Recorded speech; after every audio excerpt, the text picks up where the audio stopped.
Namaste everyone. Let us invoke the Divine Mother.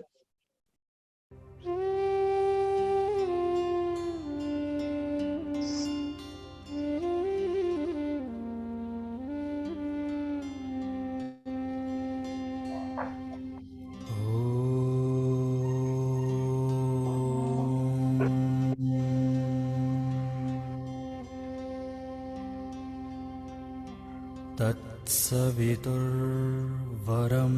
रूपं ज्योतिः परस्य धीमहि यन्नः सत्येन दीपयेत्।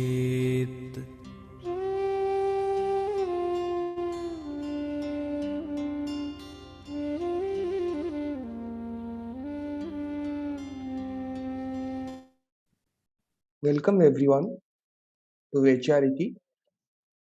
Vechariki is an initiative for thoughts, dialogues, and discussion as part of the 150th birth anniversary celebration of Sri Aurobindo.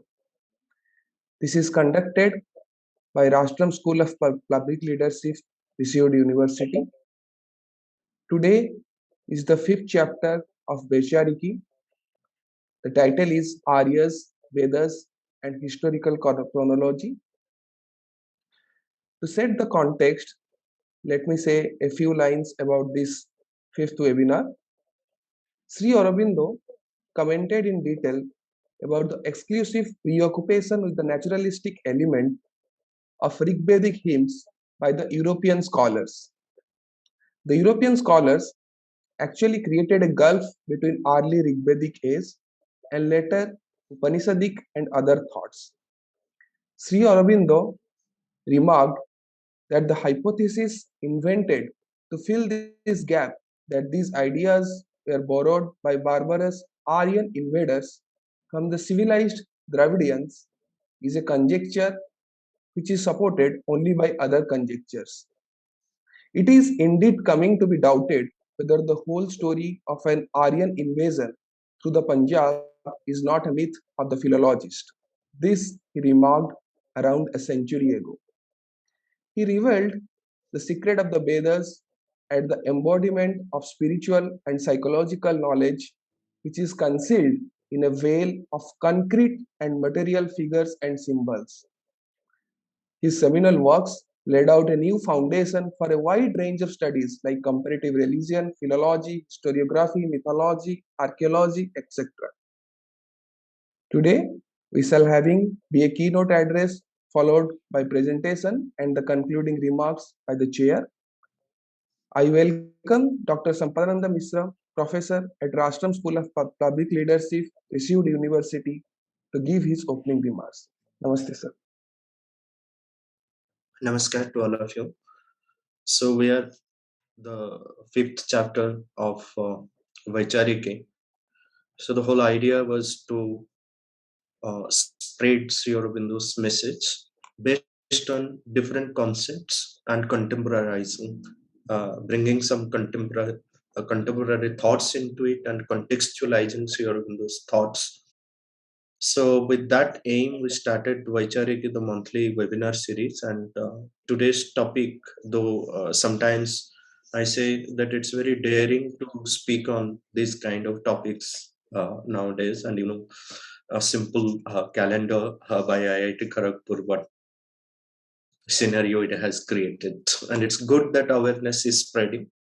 But when we are talking about, recently someone put a question that Sampadananji, I do not agree with the interpretation of the word Arya that Sri Aurobindo has given. So it's extremely difficult to fathom into Sri Aurobindo's etymology. Simple reason is that it is not mere etymology in the traditional sense. He combines both philology, psychology, his own spiritual realizations, and goes very deep into every root sound. So in order to understand the Vedas, Upanishads, the Gita, or any other text in Sanskrit in the light of Sri Aurobindo, it is necessary to understand what exactly is the principle of etymology that Sri Aurobindo has followed in The Secret of the Veda.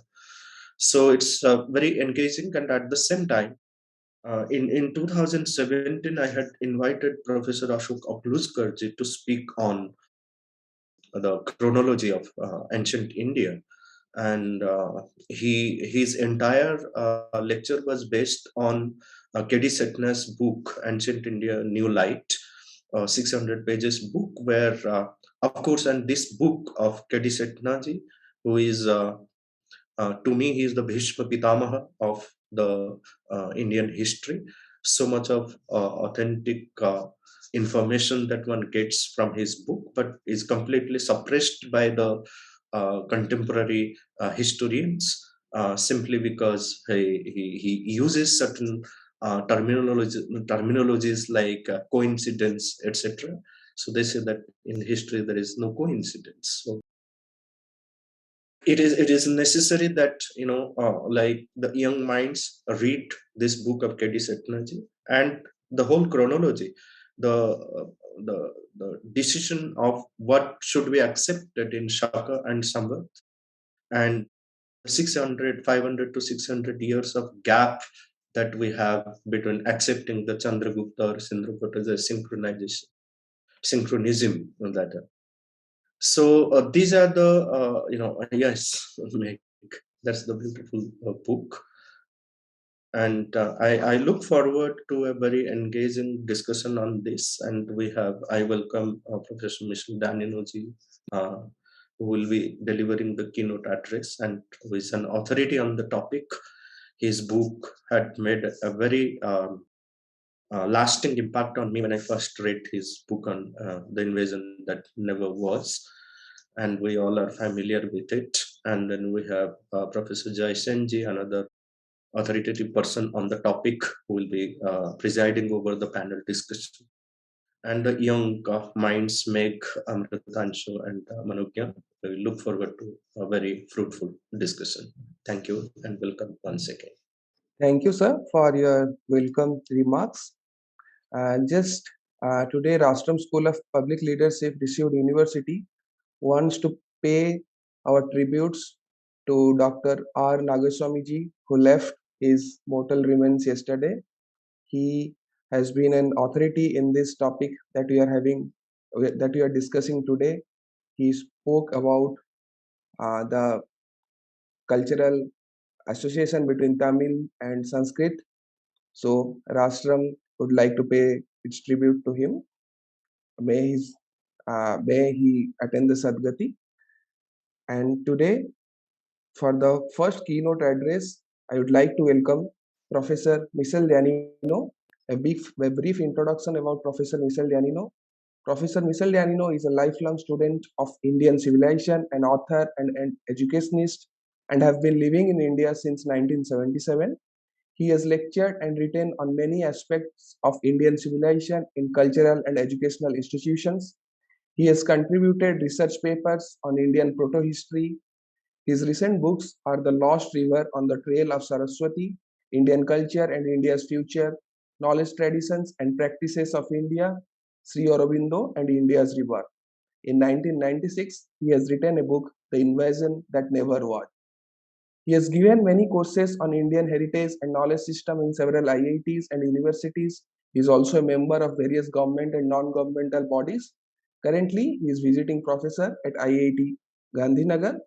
I welcome Professor Michel Danino for the keynote address. Namaste, sir.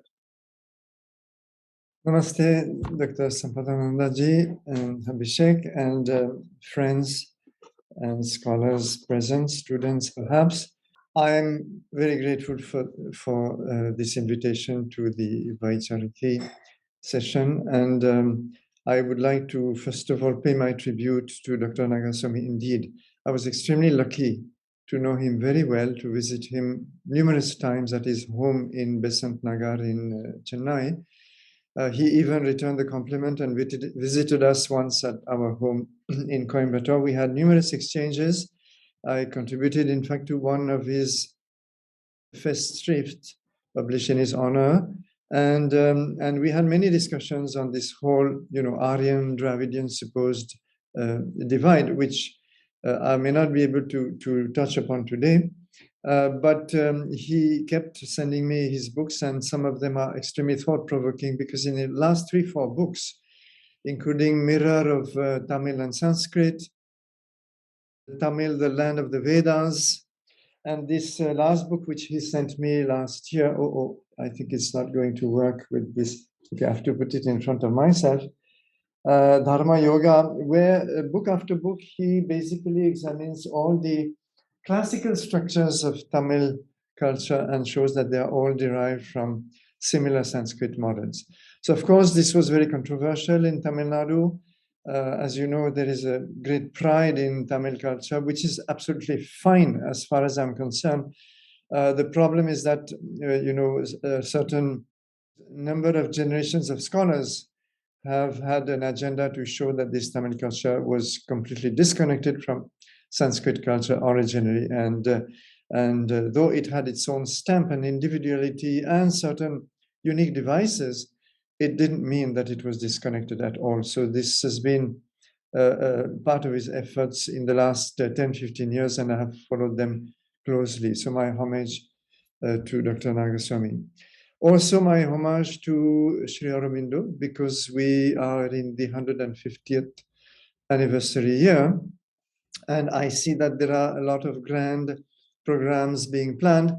I would rather personally prefer much more humble efforts, and which can be summed up in one sentence: let us try to understand Sri Aurobindo. That is, for me, the entire agenda of the 150th anniversary. And that's exactly what I propose to try to do today as far as his work on the Vedas is concerned.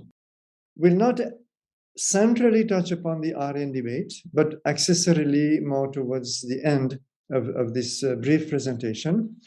I would like to also apologize that I was never able to publish the English edition so far of a major new study on the Aryan debate, which was published in France.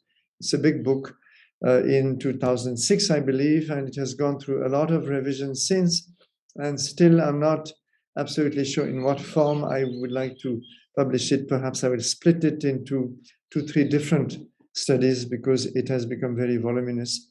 And I hope in the next year or two, we have to live beyond time sometimes. I hope I will be able to do justice among many other pressing tasks and responsibilities. Now, let me first of all initiate this with a brief retrospective of what have been the different schools of interpretation of the Rig Veda. And this I'm going to simplify greatly. Great scholars like Sampadananda Ji may please shut their ears because this will not be a very rigorous account. But it's important that we get a perspective of how people have been looking at the Rig Veda, starting with the first schools of Indian etymology, the Nirupta, Nighantu school, where probably 2000 years after the Rig Veda proper, let's not be worried about chronology today too much, but a long time after, we find the first great etymologist of India, Yaska, compiling a list of terms whose meaning has become obscure, terms from the Rig Veda, whose meaning has become obscure. And he says himself, you can please refer to Lakshman Swarup's old translation, very, very good scholarly work, where he himself says that, these words have no longer a clear meaning to us today. And he himself is datable to perhaps 6th to 8th century BC.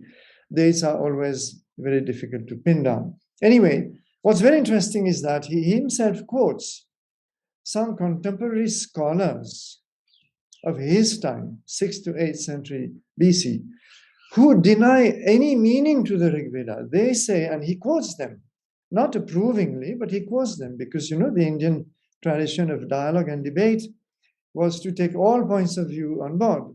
Let's not forget that. And he quotes one particular scholar. I'm just quoting from memory, please excuse, I didn't have time to marshal all the quotations, but they're there in some of my writings, who says that this Veda has no meaning whatsoever. It's a futile exercise and a waste of time. to try to find any meaning at all. So you can see how much intellectual distance, time distance also, had already occurred by the time of Yaska, where the very meaning of the Rig Veda was. Therefore, we find that a lot of later writings, and this is Sri Aurobindo's point in the Secret of the Veda, try to recover this meaning, but sometimes with great limitations. And in fact, Sri Aurobindo considered that the whole Vedanta exercise, rooted no doubt in the Rig Veda, still misses some very central aspects and points of the Rig Vedic quest, and in some ways even distort the meaning of the Rig Veda.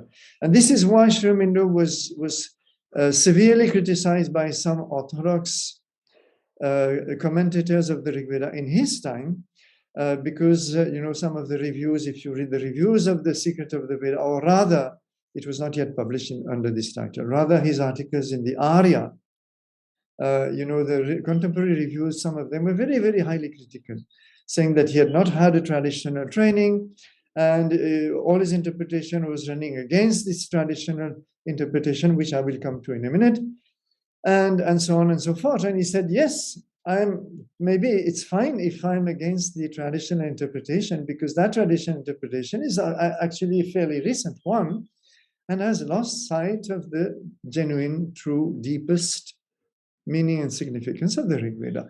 So what are those traditional schools?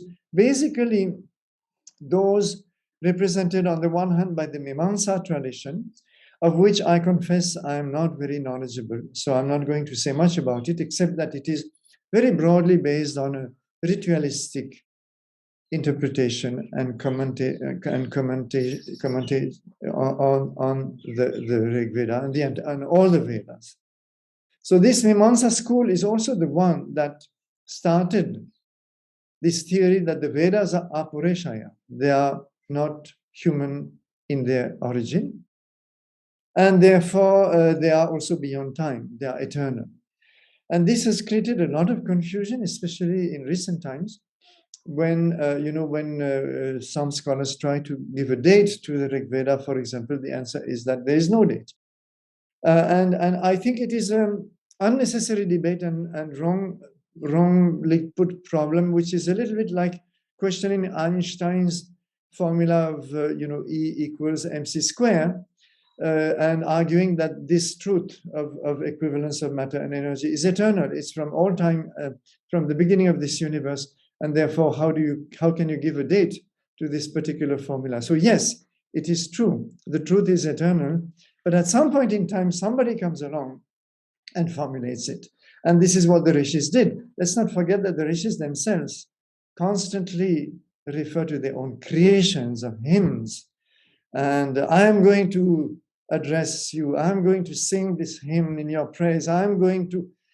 So they are absolutely clear that they are composing those hymns. And the whole context is quite transparent. So this was the Mimamsa school, but there's a lot more that I'm not competent to convey. And I think a lot of very deep thought in Mimamsa. But it does find a reflection in, the famous commentary of Sayana and his group of scholars in the Vijayanagara court, who were mandated to produce an extensive commentary, as well as kind of a translation into contemporary Sanskrit of the Rig Veda in particular. A very massive exercise, but again, very deeply rooted in ritualistic interpretations of the text. Sri Aurobindo takes Sayana to task, Sayanacharya, as he is known in the tradition, very frequently in his own translations, because he shows that Sayana constantly changes the meaning of certain essential keywords in the Rig Veda, which suddenly become totally unreliable guides in understanding the Rig Veda. And this is basically Sri Aurobindo's central disagreement with Sayana, that certain keywords, which and I will discuss very briefly a few, cannot be altered. They have a certain range of meaning, no doubt. They cannot be equated with one English word, no doubt. But this range of meaning is very precise and cannot be altered. If we are going to change that range of meaning after ascertaining it, then we are going to make a mess. So I'm putting things in a very crude way, I know, but this is to me the essential blame that Sri Aurobindo addresses to this focus on the karma kanda, the karma kanda, the whole ritual aspect, which no doubt is there somewhere, especially in Yajur Veda, not so much in Rig Veda, but definitely it is part of the whole Vedic school of thought and belief and practice, but it is not the core of the message according to Rig Veda. Then we come to a third major step, which is the European school of interpretation in the 19th century. And that can be summed up with the word naturalistic. It's a naturalistic interpretation. In other words, the Vedic people who were suddenly pastoral and nomadic and primitive, all these words were used in the 19th century, were simply worshipping forces of nature, personalizing them, and therefore Indra is nothing but lightning, and Varuna is nothing but rain or storm, and so on and so forth. And Agni is just the natural fire, and therefore you reduce the entire Vedic exercise to a very primitive sort of animism, and this is reflected in our leftist school of historians in India, because if you read Romina Thapar, for example, she does write that the Vedic view of life was primitive animism. So therefore, our leftist historians, who probably never bothered to even read the hymns properly, are perfect inheritors on this point of the colonial school of Vedic interpretation, which in many senses it was in fact more scrupulous, because after all, a huge amount of Vedic scholarship was built in the 19th century, and we have to pay our debt of gratitude to people like Max Muller, who dedicated their lives to publishing, sometimes translating, with all errors that we may criticize today, but nevertheless bringing all this vast corpus of literature to the attention of the scholarly world in Europe and a wider public also. This is, in short, the naturalistic school, but it is also literalist. It is also refusing to look at a deeper symbolism in the Rig Veda and takes everything at a literal level. And I'll come back to this in the last part of my talk in a few minutes, where we see how this literalist interpretation suddenly comes in support of the Aryan invasion theory as formulated in the 19th century by taking a lot of words at a very basic literal level and making a whole huge mess of the Rig Veda, forcing it, in other words, to create a narrative of an invasion of primitive tribals, autochtones, as they are called, and I'm coming back to this in a moment, by more highly civilized Aryans, conquering race coming from somewhere in Central Asia. It's interesting, by the way, that the same Aryans turn out to be primitive after the discovery of the Indus civilization, since the indigenous population suddenly now become civilized in the Harappan civilization. Now the Aryans are the barbarians who come and smash it, and therefore they are so there have been many mutations of, just as we speak of the mutations of the COVID virus, the theory itself went through a number of mutations, which are very amusing to trace, but that's not my point today. So finally, in the 20th century, there are many more schools of Vedic interpretation, especially in the West. I should mention the structuralist school, and Dumézil, the French structuralist, linguist, prodigious scholar, was the one who tried to fit the whole structuralist school of anthropology into the Rig Veda, and suddenly this was transposed to an entire Indo-European mythology, where all the great stories of the Rig Veda were mapped with the whole Indo-European theory. I would not say that all of it is to be rejected. In fact, there are certain very important clues which can help us there, but the entire context is, of course, not something that we can accept today. And even Dumézil's tripartite theory has been very severely criticized by a number of Western scholars as well, because he tried to make it universal to the Indo-European world, and a kind of criterion to identify Indo-European proto-cultures. And it was very easily proved that this didn't work, because many non-European cultures, like the ancient Japanese culture, for example, were following the same scheme of things as the one he was applying to the Indo-European model. So anyhow, there have been more, but I would also like to pay justice to some, and I'm going to read just two very brief extracts, to a number of European scholars, but I'll just take two in the interest of time, who again dedicated their lives to unraveling Vedic texts and later texts. And I think they deserve our respect, because for the sheer amount of energy that they devoted to all of this. And of course, we have many Indian scholars as well, but the Western ones deserve a moment of recognition and gratitude, even if their models are not always or often acceptable to us. So I would like to quote Louis Renou,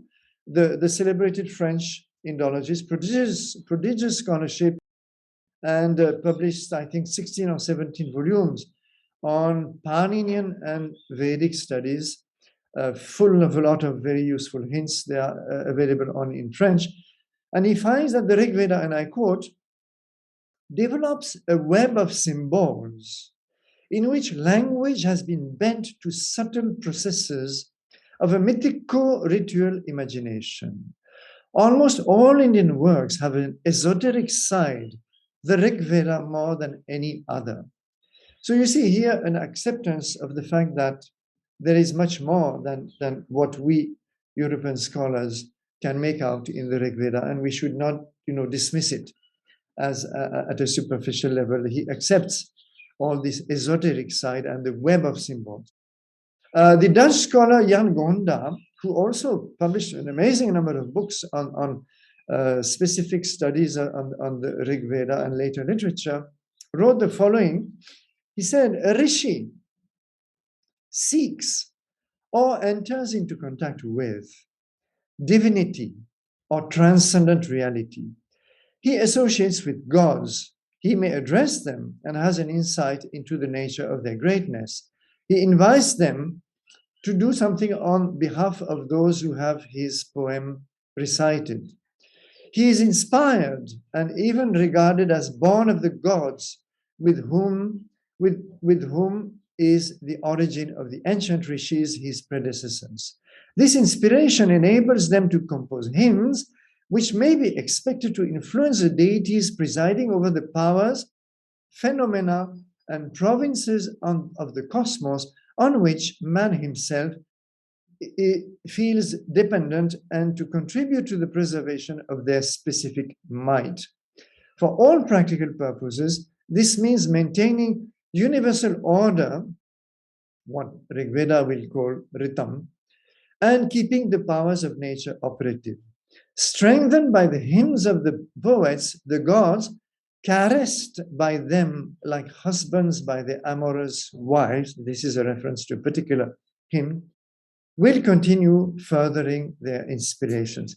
So you see that, though there would be a lot more that I could quote, some scholars were not content with remaining at the superficial level of 19th century scholarship, and they were trying, within their own limitations, to go deeper. Now it's time to turn to Sri Aurobindo, and of course I'm not going to do justice to his whole scheme of interpretation. I just want to extract one or two points, which all of you can refer to at a much deeper level in The Secret of the Vedas, and I think this text must be read again and again because there are so many seeds in it. You may remember, by the way, that when in his lifetimes disciples wanted to publish his articles as a book, Sri Aurobindo refused. And he said that He was just then at the beginning of his exploration of the Rig Veda, and he wanted to go back to it and revise it, which unfortunately he never had time to do. What he did have time to do was to publish hymns to the mystic fire, or a very substantial collection of all the hymns in the Rig Veda to Agni, in a revised translation and with some annotations. So this he did have time, but unfortunately we do not have his final word. But I think we can still take much of the secret of the Veda to give us very strong leads. Now there is one theme which is absolutely central to the Rig Veda and runs through it, through all the books, and perhaps through 30 or 40 hymns, I forget the number. I have made notes, and one day, the Rishis willing, I will produce a paper on this theme alone.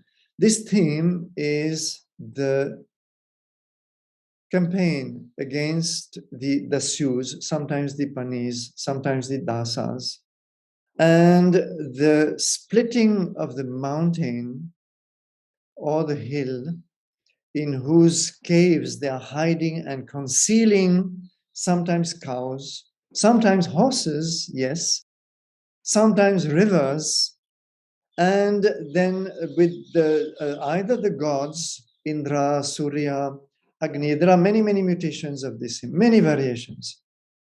Sometimes the gods with the rishis, sometimes the rishis alone, lead this campaign, go reach this mountain and split the mountain open, this rock open, and release either the cows, the imprisoned cows, or the sometimes horses, sometimes the rivers.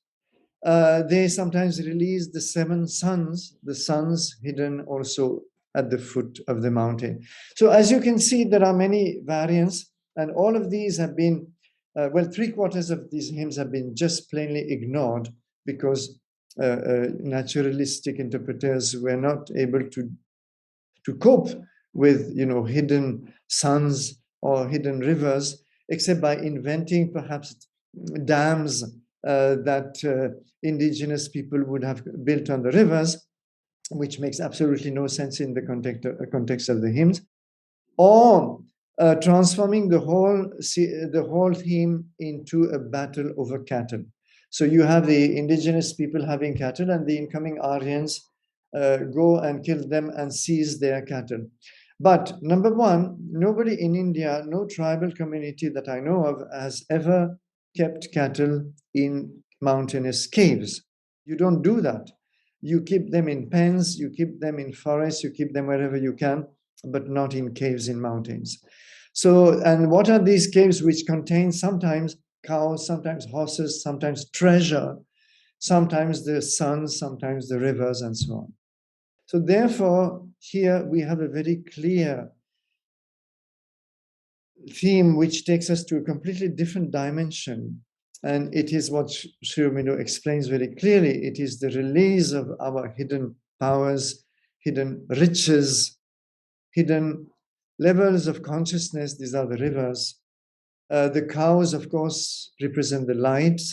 And at least this equivalence of the word go with light and cow is accepted in dictionaries, whereas the equivalence that Sri Aurobindo proposes, and I've quoted it often in my papers, I'll come back to one paper shortly, between Ashwa, the horse, and the concept of speed, energy, power, in the dynamic power, and so on, that is not accepted, though it is absolutely transparent in the hymns. And in my paper, Demilitarizing the Rig Veda, which is on my academia page, and I've shared it with Sampatananda Ji, I've gone at length quoting numerous extracts to show that this Ashwa is again a dynamic power. It is just a symbol for conquering power of some sort, and this also has been captured by these Dasyus, Dasas, or Panis. Now, who are these people? And this is where, again, the literalist school wanted them to be natives, wanted them to be black-skinned. though it is never said explicitly in the text. They are wrapped in darkness, which is very different. In fact, they are quite simply, according to Sri Aurobindo and according to the entire context of the hymns, they are quite simply darker forces, what you will call later on in Indian mythology demons. Asuras, I would not use the term because Asura in the Rig Veda is a term for a mighty god. It's not yet a demonized entity. That will come much later. But they are demonic entities in the sense that they are the darker powers that conceal from us all these lights, all these consciousness, all this wealth that we have in us. So this is the clear symbolism, and this alone shows us how far all these schools, including Sayana school, I have to say, though I created a bit of a storm in one e-group a few years ago when I spoke of Sayana's confusion about Vedic symbolism, and immediately traditional minded scholars protested. But we have to be very objective about it doesn't diminish Sayana's great work in any manner. But if he led us far away from the genuine symbolism, then we have to critically examine it. Critical thinking is a very much a central part of India's intellectual tradition. I see no reason to depart from it, and it doesn't mean that you disrespect the scholar that you critique. So therefore, this is just one aspect I will take for today. There are many others, the symbolism of the dawn, the symbolism of the entire Vedic quest, and here it's very important to mention at least the quest for the truth. This tat ekam, tat satyam. And it's very interesting that there is perhaps, Sampadananda ji may correct me later, there is perhaps no name for God, the supreme God, in the Rig Veda in the way he will be named later, like Purushottamam, like Parashurama, and so on. All this, no, not Parashurama, excuse me, but there are so many names for the Ishvara and so on. These names will come from the Upanishads onward, but Rig Veda prefers the terminology of Ekam Sat, this one existence, Tat Ekam, Tat Satyam, and so on. There is also a quest for the cosmic order, this Ritam, which is constantly in conflict with chaos, Nirrita, the opposite of it. And this tension between the two is what, an Arya, that is to say, a cultured person who sides with the gods, who sides with the rishis, an Arya should always strive to restore. So this is the theme of fighting for dharma. So fighting for dharma does not occur in the Rig Veda, though the word dharma does occur a few times, but fighting to restore and defend this cosmic order or Ritam. There are many such more themes which I will not have time to go into. There are wonderful images like a wave of honey rising from the ocean. I'm using directly Sri Aurobindo's translations here. The ocean of the heart, rivers of ghee rising, a well of honey covered by the rock, and so on and so forth. So the whole symbolism is very transparent, and Sri Aurobindo has dedicated many chapters to it, and it gives us, even that is itself enough to show us that we are missing otherwise a lot of the important symbolism and the truths that the Rig Veda holds in an allegorical language. Whereas the Upanishads will use a more intellectual language, dialogic language also, Rig Veda is not following this at all. Rig Veda is songs, it is hymns, it is prayers, it is poetry, and it wants to invoke the truth of this cosmos in a poetical language through images, powerful symbols, and it is our duty to try to make sense of them. So, concluding on what all this means to us from the point of view of the Aryan myth. So, of course, Sri Aurobindo already pointed to a lot of clues. First of all, the fact that many scholars, even a few before him, like Swami Vivekananda, pointed to a foreign homeland outside India in the Rig Veda,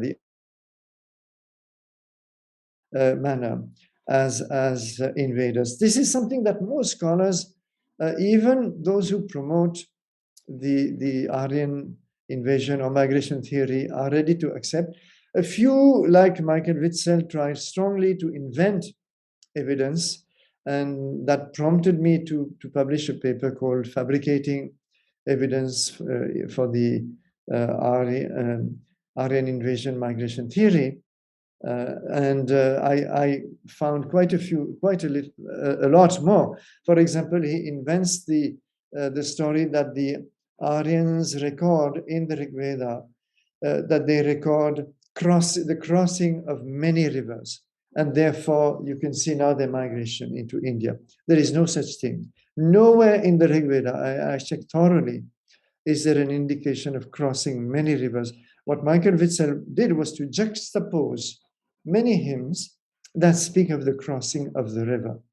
And the crossing of the river is another powerful myth that we know very well in the entire later Indian symbolism, including all the way to Jainism and the Tirthankars, who are those who help us to cross to the other side. And this crossing to the other side is a constant theme running through all classical India, and it doesn't need any explanation. Rig Veda itself, at some point, there is a hymn thanking the gods for taking us to this other shore, taking us to this other shore of the ocean. So these are very powerful images, and if we just turn inside, we can begin to understand them. So therefore, there is nothing in the Rig Veda that justifies, number one, the concept of outsiders, the concept of migrants, also perhaps the concept of primitive nomadic people, because in fact there's a lot of clues about Rig Vedic people, though it's not a text that will try to depict any society. It's not a social text, it's not a historical text, though we may take a few hints here and there. But there are enough hints, for example, in the whole concept of Samudra, the ocean, which perhaps can be simply a large body of water, but in some cases is indisputably the ocean. This is something which many have, from Nicholas Casanas to a lot of other scholars have written upon. I have also written upon this, but perhaps it's not yet published. Undeniably, in many hymns, it is the ocean, and there are ships going on it, and there is, the famous story of the storm of 3 days and the Ashwins coming to rescue a ship caught in this storm and so on. So this prompted even H. Wilson in the 1840s, who produced the first translation into English of the Rig Veda, to argue that the Rig Vedic people were highly civilized. And there were several others, like Goldstucker himself, who agreed with this view and disagreed completely with the fact that they were primitive people. So you see, even in Europe, there were quite a lot of nuances, and we have to take them into account. So therefore, this is one thing which the Veda tells us very clearly. Then this whole story of the horse and the chariot, and I'll be very brief because I will refer you to my paper, Demilitarizing the Rig Veda, where I have marshaled a lot of textual and archaeological evidence. As far as the Rig Vedic evidence is concerned, it's extremely simple. We are told again and again by all those scholars who promote the Aryan invasion or migration theory, and most of them keep simply recycling what someone else has said. They will not even trouble themselves going back to the original text. We're told again and again that the Rig Veda is full of horses and horse-drawn chariots, and even sometimes horse-riding people. There's nothing about horse riding, by the way. That's absolutely clear. But when I counted all the occurrences, and yes, and the wheels are have spokes. They are spoked wheels. And therefore, the Aryans brought into India the technology of the spoked wheel and the horse-drawn chariot, which did not exist earlier. So first of all, I produce some evidence from the Harappan civilization to dispute this, though it's not very massive, admittedly. Nevertheless, the point is that in the Rig Veda, when you look at a combination in a single hymn of a horse-drawn chariot with spoked wheel, you will find it in a single place in the entire Rig Veda. In all the other passages, there are disconnected elements and they have obvious symbolic meanings. The chariot is again the future symbol that you find in the Bhagavad Gita of our human being, our human instrument, drawn by horses, by powers which have to be reined in for a meaningful life, for an accomplished life. Then the spoked wheel is actually a completely different symbolism. It has to do with Surya, it has to do with Agni, it has nothing to do with any horse-drawn chariot. So I could go on and on, but my conclusion is that to me, the greatest harm that the Aryan theory, or even in its recent avatars, migration theory has done, apart from creating sharp divides in the Indian population and, definitely promoting divisive ideologies. Let's keep in mind that these divisions did not exist in the earlier Indian traditions. No medieval or classical Tamil scholar, to my knowledge, ever complained about invading Aryans, imposing their culture upon them. They were actually, the concept of cultural unity was very strong, though some of them, yes, for example, did proudly asserted sometimes the superiority of Tamil over Sanskrit, and that is absolutely fair. Or everyone will do that with his or her own language, and it doesn't matter in the least. But culturally, the inherent unity of Indian culture was never challenged at that level.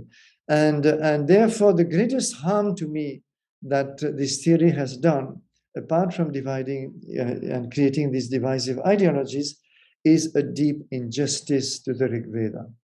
Because we have been hypnotized by this narrative, which has gone through many variations perhaps, but essentially remains the same. We have forgotten the deeper meaning. When you look at the panel behind me, when you see Goddess Durga in this magnificent panel from Mahabalipuram, Mamalapuram, conquering Mahishasura, who maybe I should move away a little bit. You can see now Mahishasura, the buffalo here. Nobody is arguing, that these North Indians smashing buffalo worshipping South Indian tribals. It's accepted as part of a cosmic and almost universal mythology. You have similar myths in all other cultures. It may not be a buffalo everywhere.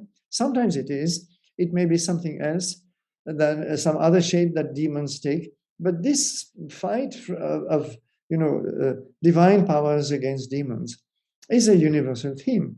So when this happens in the Rig Veda, through the whole image of the gods and the rishis and the Aryas fighting the Dasyus, the Panis, the Dasas, suddenly this becomes a racial interpretation in the 19th century. And even if the racial component is kind of pushed away a little bit in the 20th century, the message remains the same. It's to be taken at a literal level, which no other contemporary text is condemned to.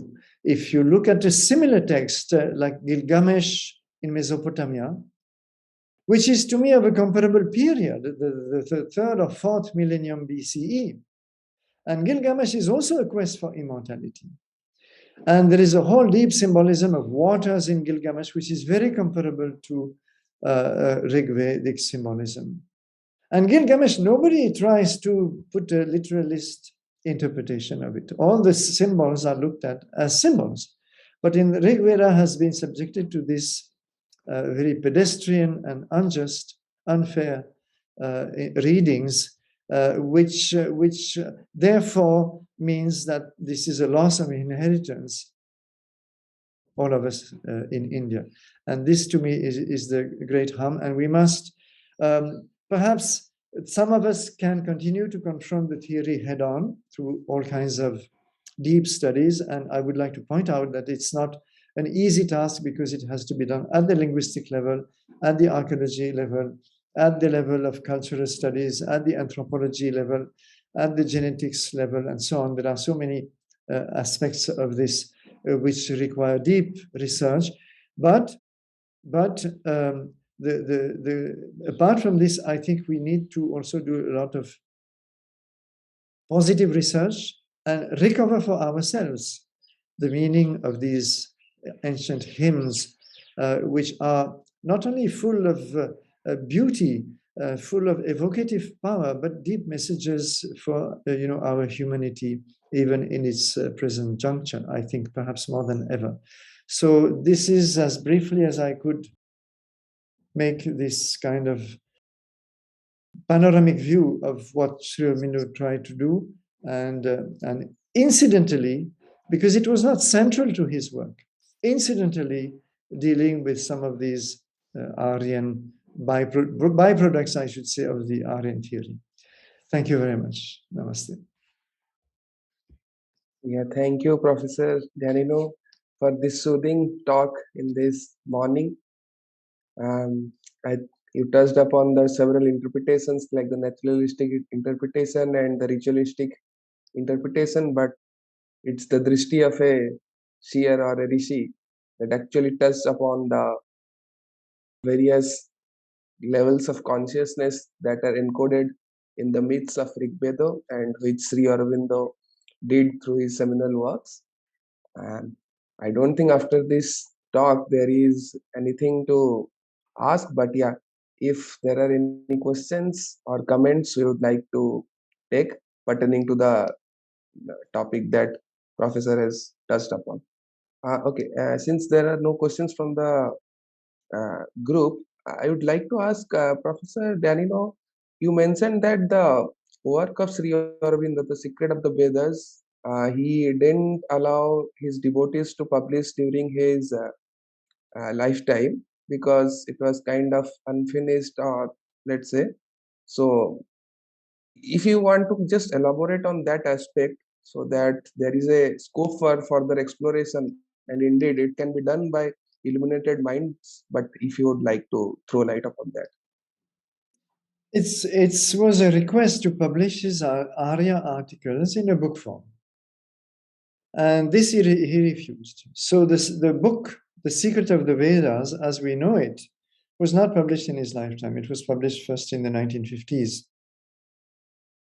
However, what has been done in more recent years by the Sri Aurobindo Ashram and the archives is to publish additional unfinished articles, which Sri Aurobindo, so I think there is a volume called Vedic something, I have it right in Vedic and philological studies. Yes, thank you, Sampadanaji, which supplements The Secret of the Veda. There are many unfinished articles which he put aside at some point, either because they were unfinished or because he revised them and published them in Arya.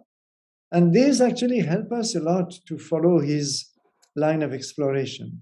And then there is an entire Vedic glossary, which has also been published by one disciple, maybe Sampadanji, you'll remember the name. A.B. Purani. Yes.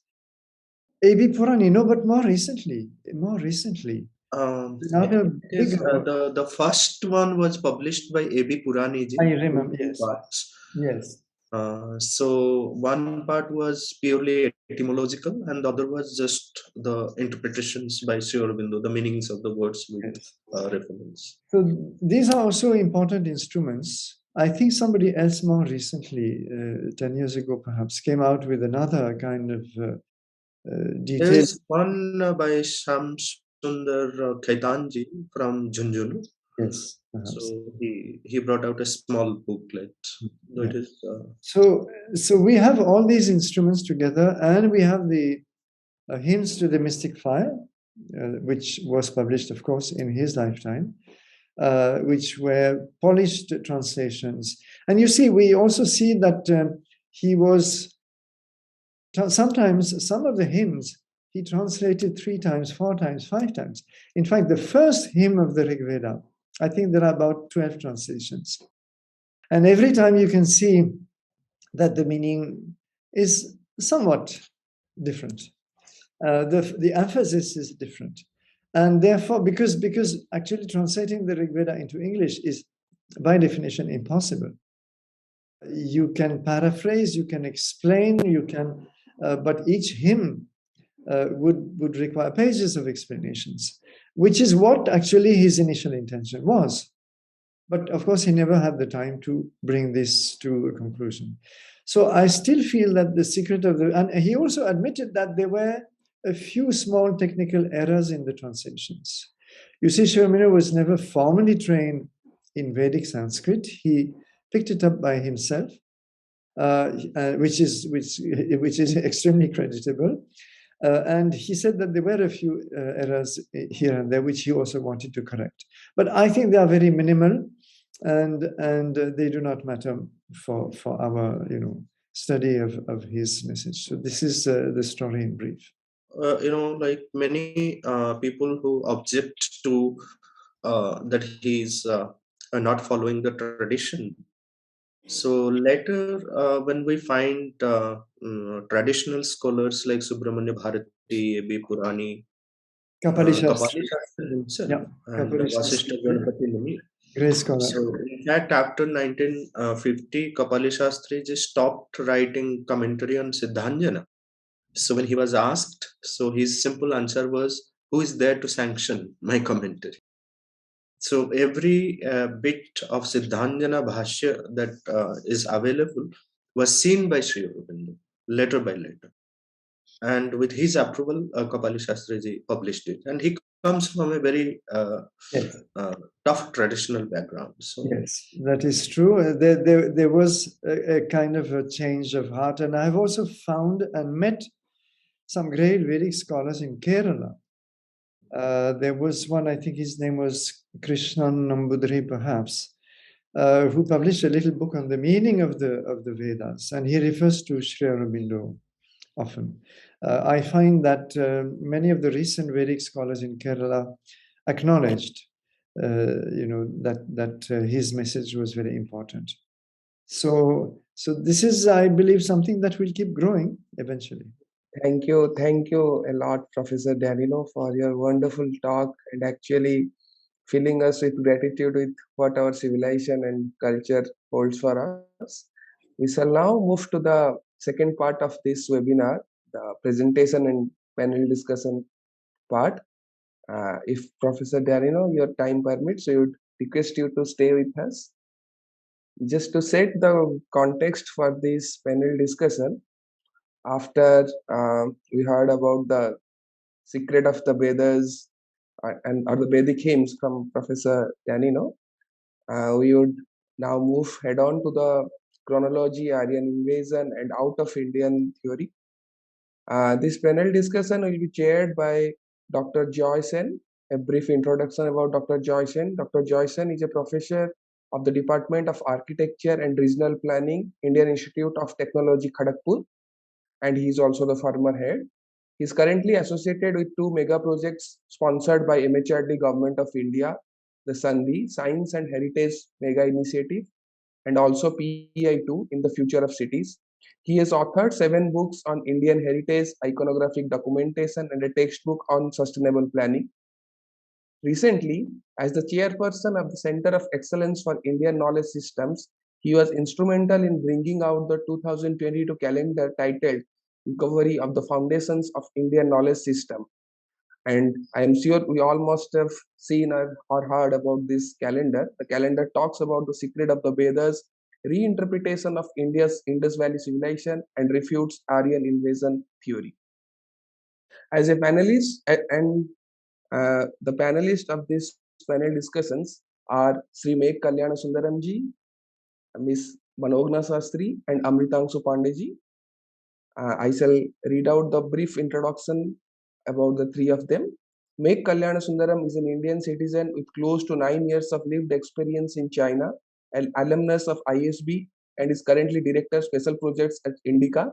His professional experience includes stints as a market leader at a global Fortune 40 firm, as head of business development at a leading Indian talent development multinational, and he has served a term of the board of a Shanghai-based not-for-profit. His academic research interest and 20 plus papers span some aspects of ancient Indian chronology, Indian knowledge system, landscape in Indian text, ideas of India, and philosophy. For his creative contribution to the first edition of the International Day of Yoga, he was invited by the Permanent Mission of India in the UN to attend the inaugural event. Other professional pursuits have included building differentiated digital platforms for indexed text targeted at specific learning and research needs and music. His research-based compositional Sanskrit album Bharata and Her Kashmira was recently accepted for listing in the Government of India Ministry of Culture's Music App Sangam and featured in ISB's Listfest Odyssey. Meg was invited by the National Museum Institute to present his research on Kashmir as a part of a national seminar to generate content for a new museum on Jammu and Kashmir that is coming up at Lal Killa complex. About Manogna Sastri ji, Manogna Sastri is an alumnus of Indian Institute of Astrophysics with a strong background in theoretical physics and mathematics.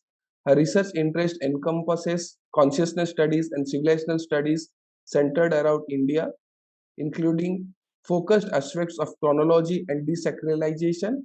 She currently works with Infinity Foundation India as team leader research.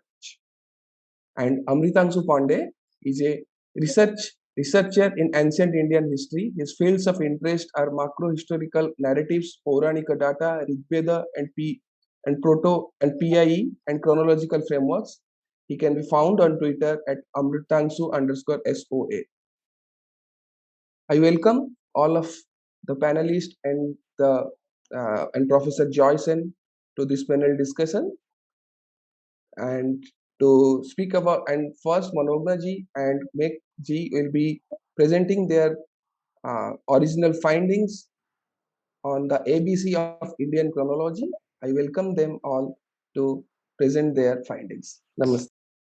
Om Saraswati Namastubhyam Varade Kamarupini Vidyarambham Karishyami Siddhir Bhavatu Me Sada Shruti Smriti Purananam Alayam Karunalayam Namami Bhagavat Padam Shankaram Lokashankaram Purana Nyaya Mimamsa Dharma Shastranga Mishrita Vedaha Sthanani Vidyanam Dharmasya cha Chaturdasha Ayurvedo Dhanurvedo Gandharvaschaiva Tetrayaha Arthashastram Chaturtham Tu Vidya Ashtadashaiva Taha Om Shanti Shanti Shanti. As we have Nagaswamiji in our minds when we are presenting this, we must say that it's a very difficult act to follow Michelle on such a topic, and we are going to be taking up that difficult task. I will be reading from a script which is prepared, and therefore please bear with the fact that since I'm changing slides as well as handling the script, my eyes will be focusing more on the script, so please do bear with me on that.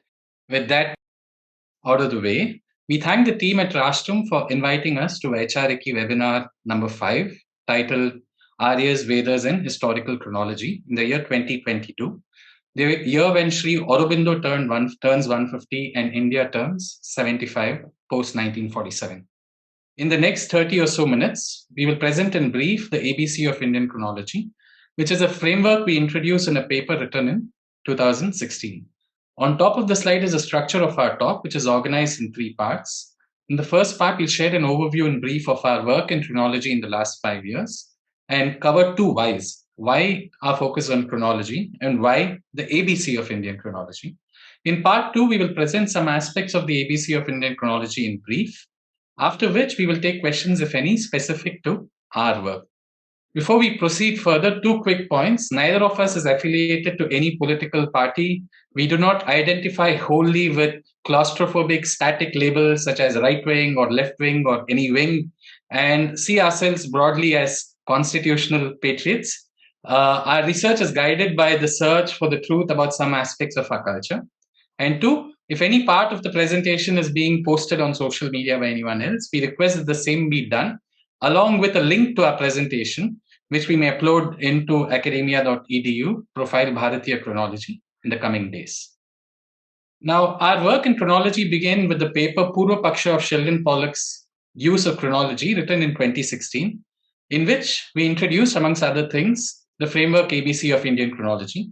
Presented in 2017 at IGNCA, this paper was recognized with the Best Paper Award. In late 2017, we presented at IIT Madras the paper, the A of ABC of Indian chronology. We will go into some details of this paper later in the presentation.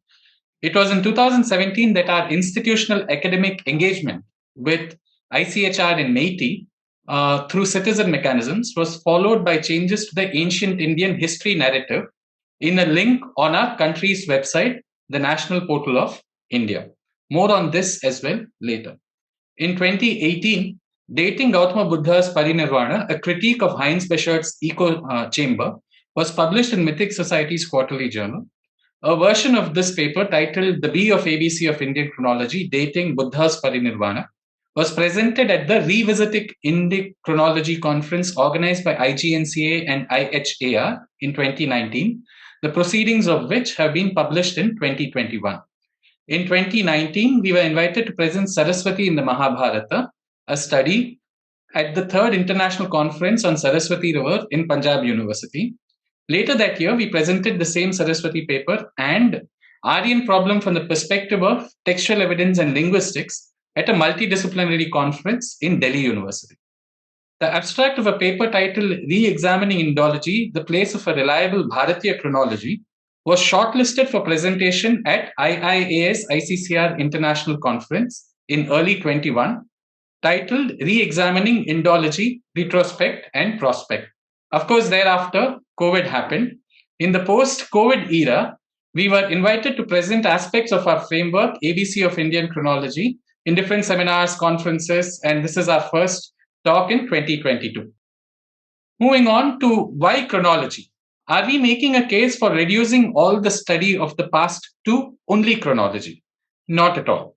To reduce the study of the past only to chronology would certainly be reductionist, and such reductionism would do no justice to genres such as Itihasas, Alankara Shastras, amongst others, which are a storehouse for, as scholars have reasoned, far more meaning, like Indic notions of ethics, value, governance, etc.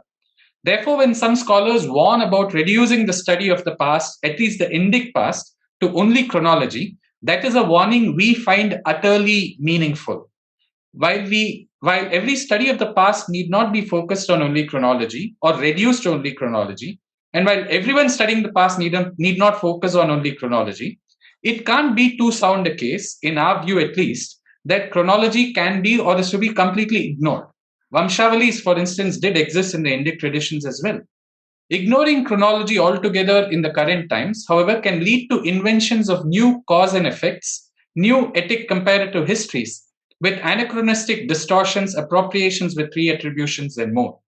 The origins of karma and dhyana in the works of Dr. Bronkhorst, for instance, are good examples of potential victims of re-attribution of ideas of the Vedic corpus, including the Upanishads, through either altering of or ignoring information from the Vedic corpus, or both. Therefore, chronology. With the case for chronology having been made, we now proceed to the next why. Why the ABC of Indian chronology? There are at least 2 reasons. First, Aryan migrations, the epoch of Buddha and that of Chandragupta Maurya, are near constants in most mainstream publications dealing with pre-BCE epochs related to early India. Second, any change to any of these would have, in our assessment, a disproportionate ripple effect of profound consequence. If Aryan migration into India hypothesis is disproved, then it could lead to potential restoration about the truth of the spatial and temporal origins of civilizational assets, such as the earliest form of Sanskritam, and the Veda. If the epoch of Buddha and or Chandragupta Maurya, sheet anchor, is changed, that will have a cascading effect on other aspects of Indian chronology. And we'll get into more details of these. Starting with the C of ABC of Indian chronology. On screen now is perhaps the earliest book-length English publication dealing exclusively with Indian chronology. Mabel Duff's The Chronology of India, published in 1899. The entry for Chandragupta Maurya is on the screen right now. Note the portion highlighted that the Buddha's death, as determined by the initial date assigned to the king. Note the word assigned. Who assigned it? Duff gives us the answer. To Sir William Jones, we own the identification of Sandrocottus or Sandrocoptes of the Greek writers with Chandragupta, the founder of the Maurya dynasty. William Jones was writing this in the end of the 18th century, which was more than a century after and under the influence of the Ussher chronology, posited by James Ussher, who pegged the creation of the world itself in 4004 BCE. Charles Petzold has traced the evolution of this initially famous but eventually infamous history of the Ussher chronology, as seen in the Encyclopedia Britannica, which would make for some really entertaining reading, for which we don't unfortunately have the time right now. Under the constraint placed by and having accepted the Ussher's creations hypothesis, William Jones was busy truncating the Bharatiya chronology he came across then in the 18th century to force fit it into the frame of biblical chronology. The table that you see on the right of the screen is an example of such an effort from his work.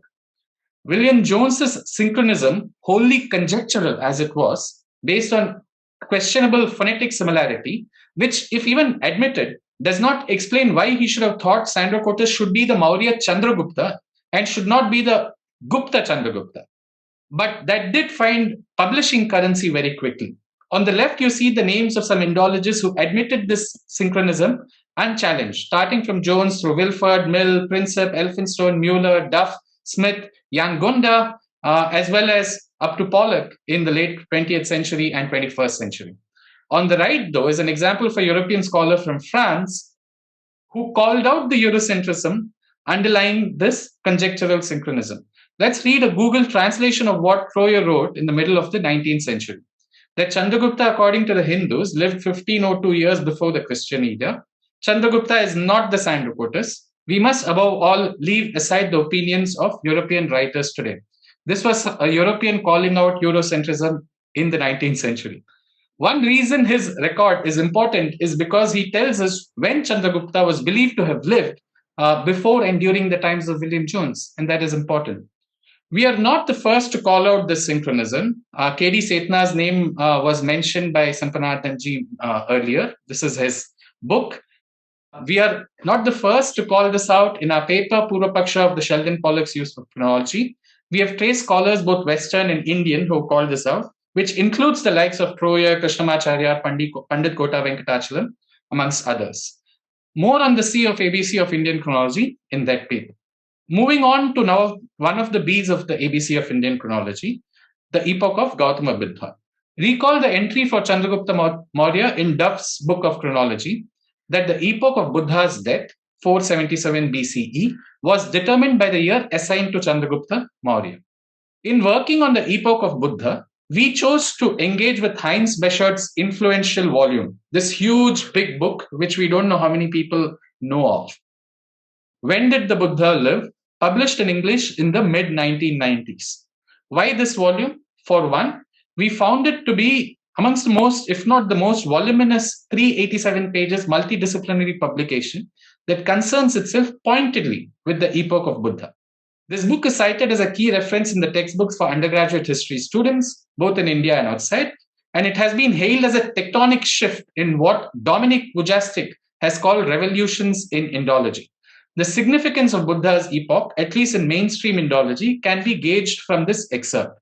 Quote, most chronological calculations concerning the age of Brahminic literary works on the development of early Middle Indic languages, etc., are based on this date because both Western and South Asian researchers made all relevant calculations using this chronology as a starting point. The same may be said for many datings of archaeological finds in the pre-Mauryan period, unquote. This is part of the reason why the epoch of Buddha makes it into the ABC framework. A change to it will have, as per Beshert, and as we have mentioned before as well, a cascading effect on aspects of Indian chronology, both before and after the Buddha. And it is precisely a change to Buddha's nirvana from the 5th century BCE, 477 BCE, that we saw in Duff's chronology, to 4th century BCE, between 400 BC and 350 BC, in Beshert's view, that has led to Beshert's work to be featured as part of Dominic Ujastik's tectonic shift.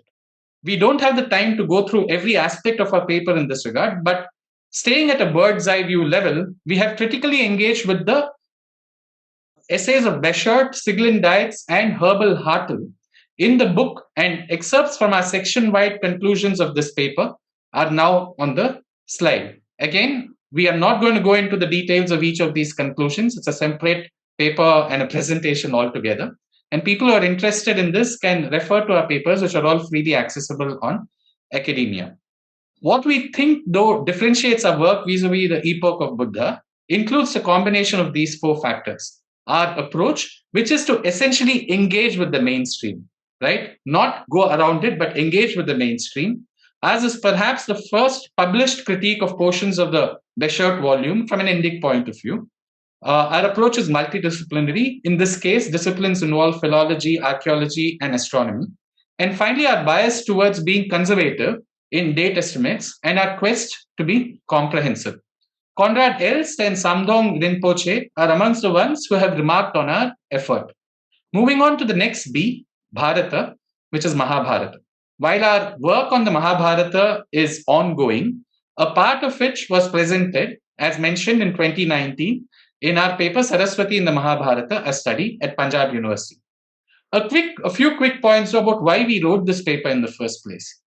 For evidence of descriptions about the flow of the river Saraswati in ancient Indian texts, that is actually nothing new. Many scholars have not only written about its flow perceived in the Rig Veda, but also used the evidence in conjunction with evidence from other fields, including but not limited to geology, archaeology, geomorphology, geohydrology, satellite imagery, to reason for a terminus antiquum, what you see on your left, terminus antiquum for the epoch of the Rig Veda, that is before 2600 to 2900 BCE, when considerable loss of Saraswati is estimated from other evidence such as archaeology, and Michel's fantastic book is available on this, as are his subsequent presentations on this topic.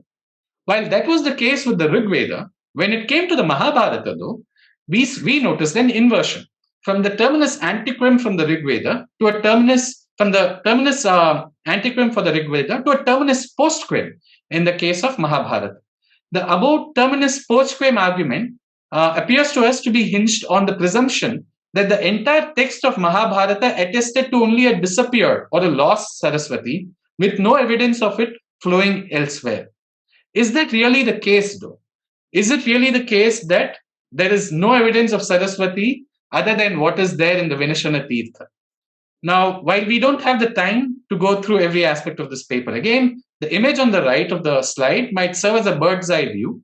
The entire critical edition, which is around 80,000 verses, we found in it 222 verses at least, 222 occurrences of the string Saraswati in its different forms.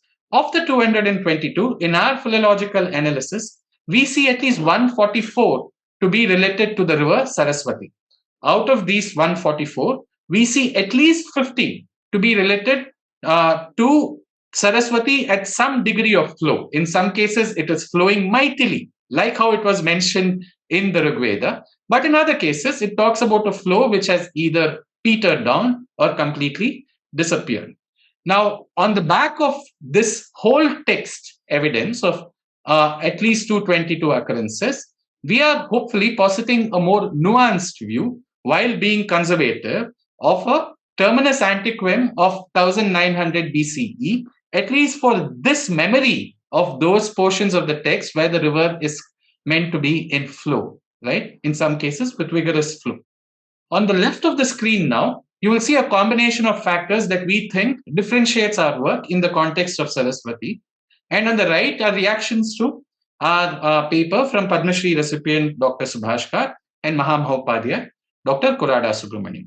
But in a nutshell, our work is primary source based. We have done text-wide analysis. We have not just picked on Arundhati and Vasishta, for instance, or just looked at Saraswati in one place, Tirtha, Vinashana Tirtha. We are being conservative when there's a range, 2,900 to 1,600 to 1,900. We tend towards 1,900 and multidisciplinary.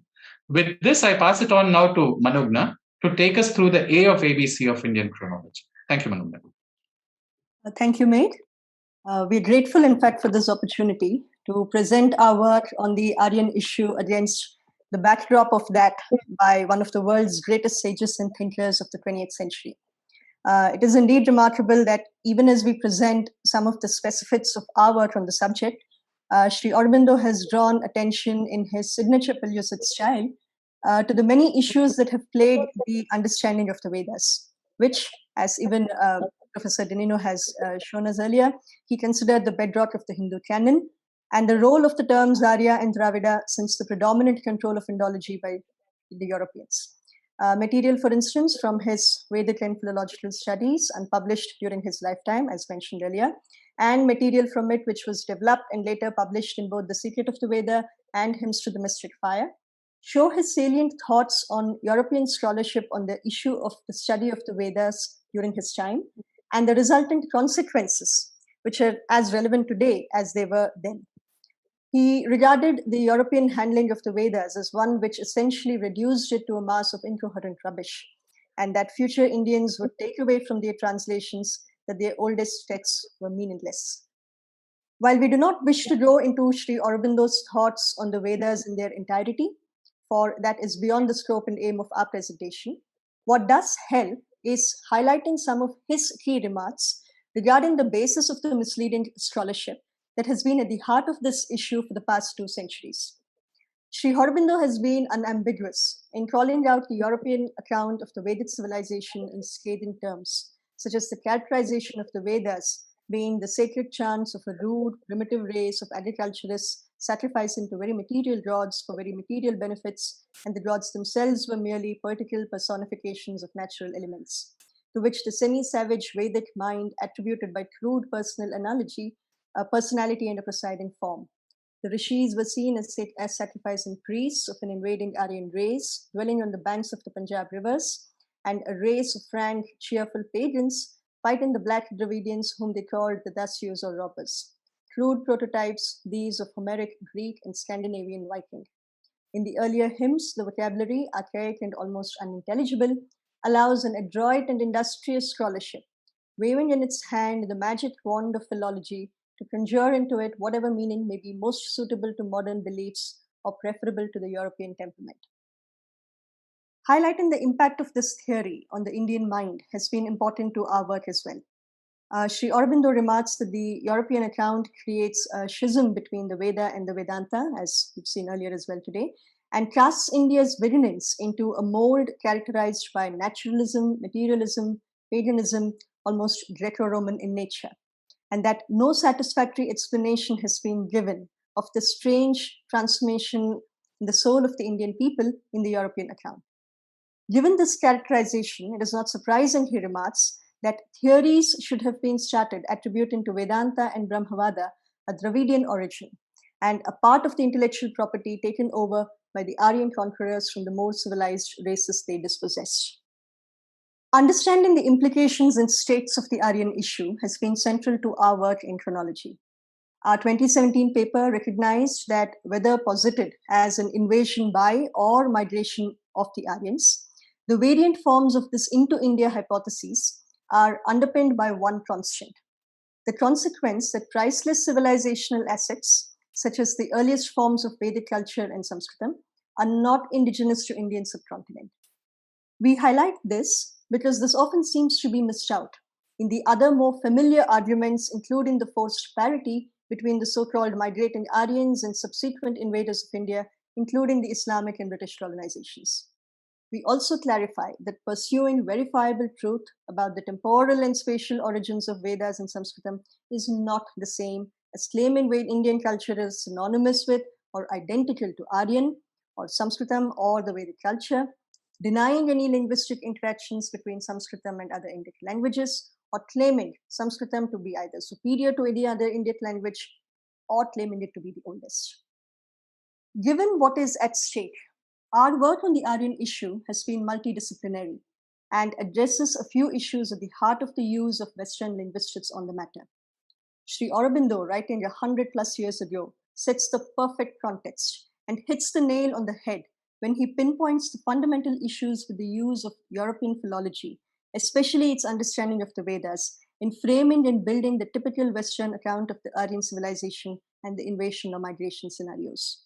He mordantly remarks that since the invasion of European scholarship into India, for the first time, the intimate connection and substantial identity of the Vedas and later scriptures has been denied. That our new Western pundits and authorities tell us that we are in error and that European scholarship has discovered that the Vedas are of an entirely different character from the rest of our Hindu development. Further, the Vedas, it seems, were not revealed to great and ancient rishis, but composed by the priests of a small invading Aryan race of agriculturists and warriors, akin to the Greeks and Persians who encamped some 1500 years before Christ in Punjab, he writes. Specifically on European methods of comparative philology, Sri Aurobindo remarks that the failure of comparative philology to develop a sound scientific basis and to create a true science of language has been one of the conspicuous intellectual disappointments of the 19th century. He writes this at his time. While the philologists have indeed established some useful identities and a few rules of phonetical modification and attrition, he observes that the rest is hypothesis and plausible conjecture, and remarks that we are therefore at liberty, even on the ground of European science and knowledge, to hesitate before the conclusions of philological scholarship. Further, on European methods of comparative philology, Sri Aurobindo remarks that the science of comparative religion in Europe seems to him to be based on a blunder. He finds in the Aryan and Dravidian tongues and races not separate and unconnected families, but two branches of a single stock. He remarks, the legend of the Aryan invasion and settlement in the Punjab in Vedic times is to me a philological myth. The naturalistic interpretation of the Vedas I accept only as a transference or adhyaropa of European ideas into the Veda, foreign to the mentality of the Vedic rishis. And Max Muller's discovery of Vedic henotheism is a brilliant but ingenious error. Additionally, he believes that these large generalizations and assumptions ought no longer to pass current as unchallengeable truth or the final knowledge about the Vedas written 100+ years ago. Questioning the primacy accorded to linguistic data and its use in philological arguments of the Aryan issue, especially at the cost of it accounting with results from other verifiable domains, has been important to our work.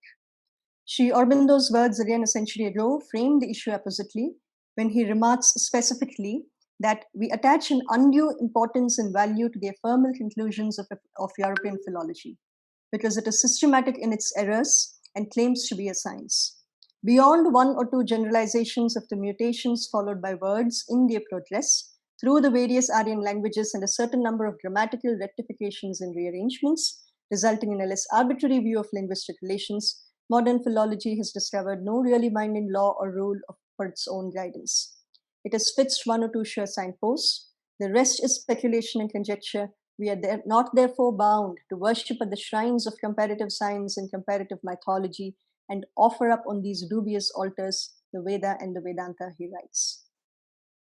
Further, he says, we should realize that these so-called sciences of comparative philology and comparative mythology on which the European interpretation of Veda is founded are not true sciences at all. They are rather, if sciences at all, then pseudosciences. Given this background from Sri Aurobindo's own writings on the particular issues on the Aryan matter, we now delineate some of the major points of our work, considered through three major dimensions. Sharing the same skepticism of methods which privilege dubious philological methods at the expense of evidences from other domains and indigenous sources, dimension one of our work deals with the very approach to the debate and considers the limitations of using linguistics alone to arrive at either absolute chronology or any definite conclusions about the origins of the earliest form of the Vedas or Sanskritam. Irrespective of what can or cannot be shown through Indo-European linguistics, what is important is to remember that no absolute chronologies can be deduced from the methods of historical linguistics alone. And this is even seen in the works of even professional linguists such as Claxon and Perelswede, whom we've quoted here. Analysis, particularly of the terms Arya and Dravida, has been key to our work. And before we present it, we draw attention again to the sage's thoughts, particularly on them, when he says that the real basis of both the Aryan theory of Vedic civilization and the astronomical theory of Aryan myth is the new interpretation given to a host of Vedic vocables by comparative philologists. The Aryan theory rests on the ingenious assumption that Anarya, Dasyu, or Dasa in the Veda refer to the unfortunate indigenous races who, by a familiar modern device, were dubbed robbers and dacoits because they were guilty of defending their country against the invaders. And Arya is a national term for the invaders who called themselves, according to Max Miller, the plowmen, and according to others, the noble race. Further, he contends that Anarya, Dasa, and Dasyu do not for a moment refer to the Dravidian races, and indeed that he is disposed to doubt whether there was ever any such entity in India as a separate Aryan or a separate Dravidian race. He remarks that the whole European theory and European interpretation of the Vedas may be, not unjustly, described as a huge, conjectural, and uncertain generalization built on an inadequate and shifting mass of conjectural particulars. Further, he remarks that all, therefore, that is proved is not the identity of these tongues but their contact. So close a contact of one with the rest that a number of the commonest ideas and relations came in all to be expressed by terms borrowed from one. Nothing more is proved. We have not advanced a single step towards the science of languages. Even the classification of tongues as Aryan, Dravidian, Semitic cannot be called scientific. It is empirical and depends upon the identities which cannot be fundamental. We must grow deeper, he writes, before he proceeds to explaining on his own theories.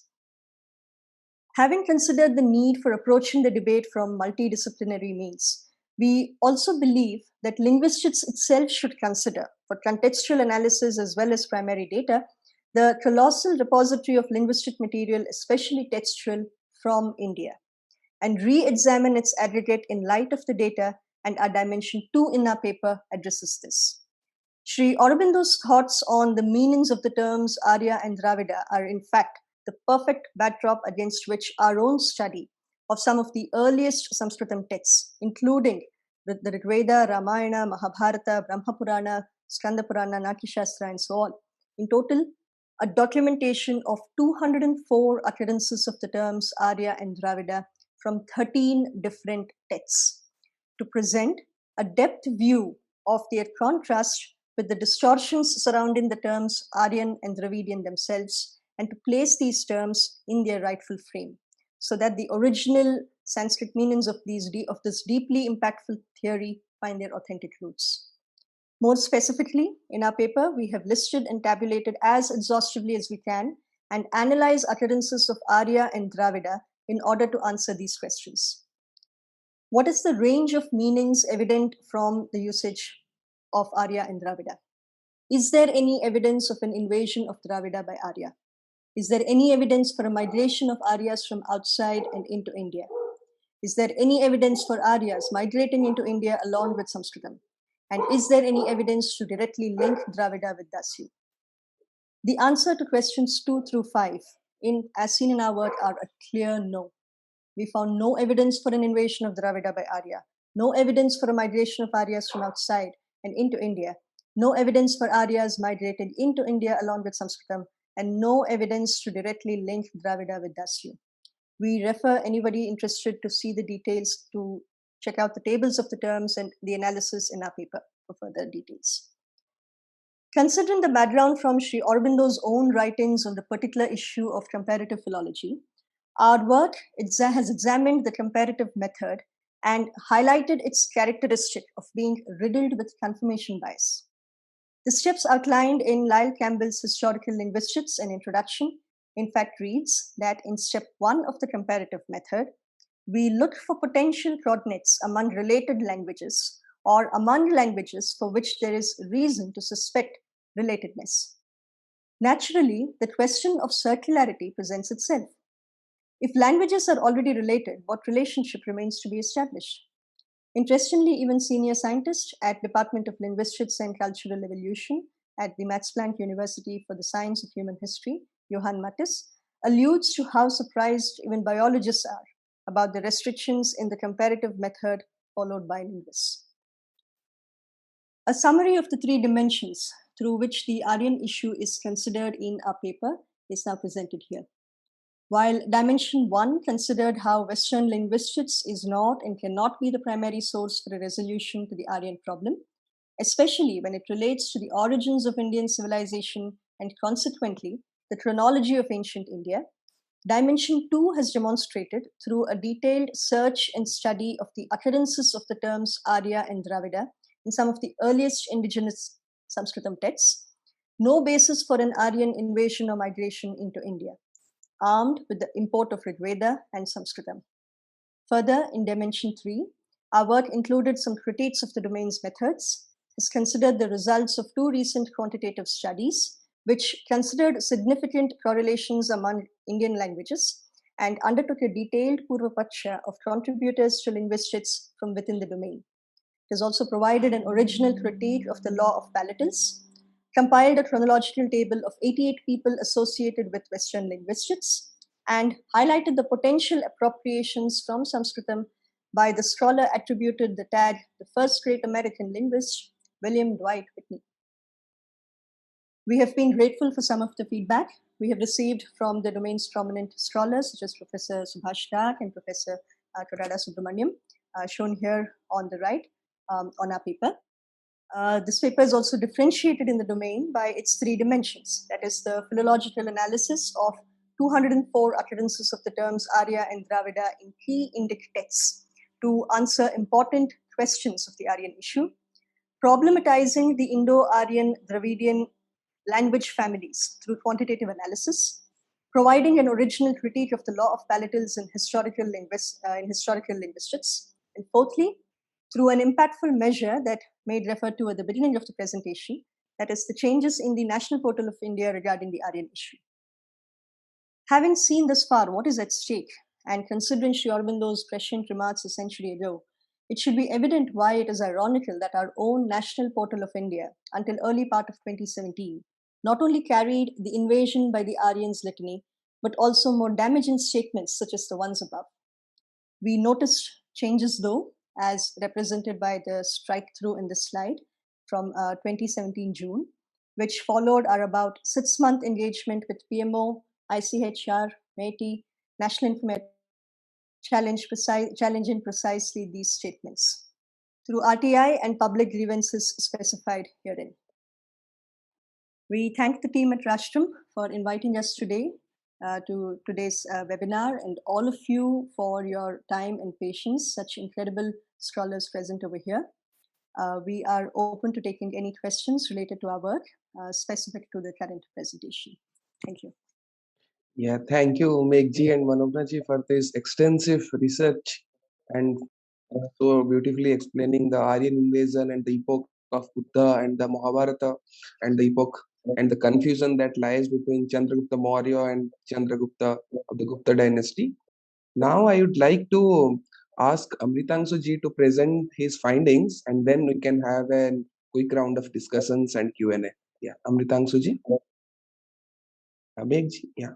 Namaste. Thank you. Thank you for inviting me to Vaichariki. And Megh sir mentioned how it's a very difficult task to follow someone of the stature of Danino sir. Well, I'm following not just Danino sir, but Megh sir and Manogna ma'am. So I think my task is even tougher.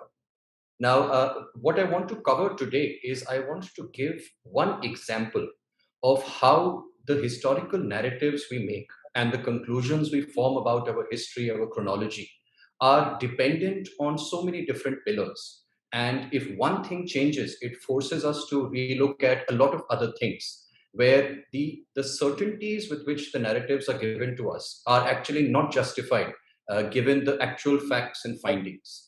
And I want to talk about this with example of the Dasharajnya, which is also known as the Battle of 10 Kings. It's a very vital account in the Rig Veda.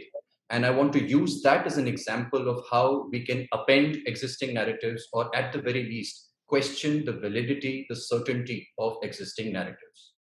So what we should understand, first of all, is that history itself is a combination of two things. The first thing is that it is composed of facts and findings. So for example, the linguistic unity of Indo-European languages. This is one fact and finding. or chariots and horses in the Rig Veda. This is another fact and finding. Or movements of genetic haplogroups, another fact and finding. But each of these fact and findings, first of all, have uncertainties in them also.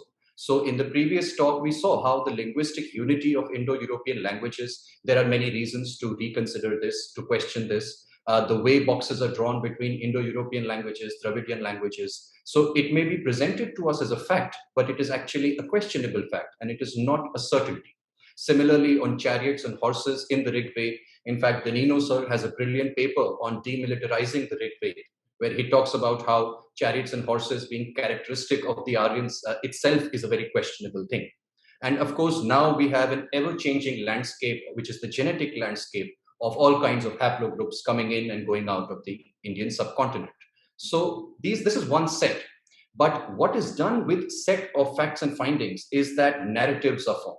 And so we have today a narrative of the origin and dispersal of PIE, or the Proto-Indo-European language. And this narrative is of an origin and dispersal from outside India somewhere, leading to an Aryan invasion, migration, trickling in theory. And the critical thing to keep in mind here is that once narratives are formed, even new facts and findings are subsumed and tautologically fit into the existing narrative. So new facts and findings, if the narrative is entrenched, do not force us to question the narrative again. So for example, the Aryan invasion theory was already well established before we discovered the Indus Valley civilization. But discovering an indigenous archaeological civilization only made us change the theory to Aryan migration. And Aryan migration itself was well established before genetics entered the landscape. But now new genetic findings are tautologically fit onto the old model as they stand. So this is what history really is, that facts and findings along with narrative.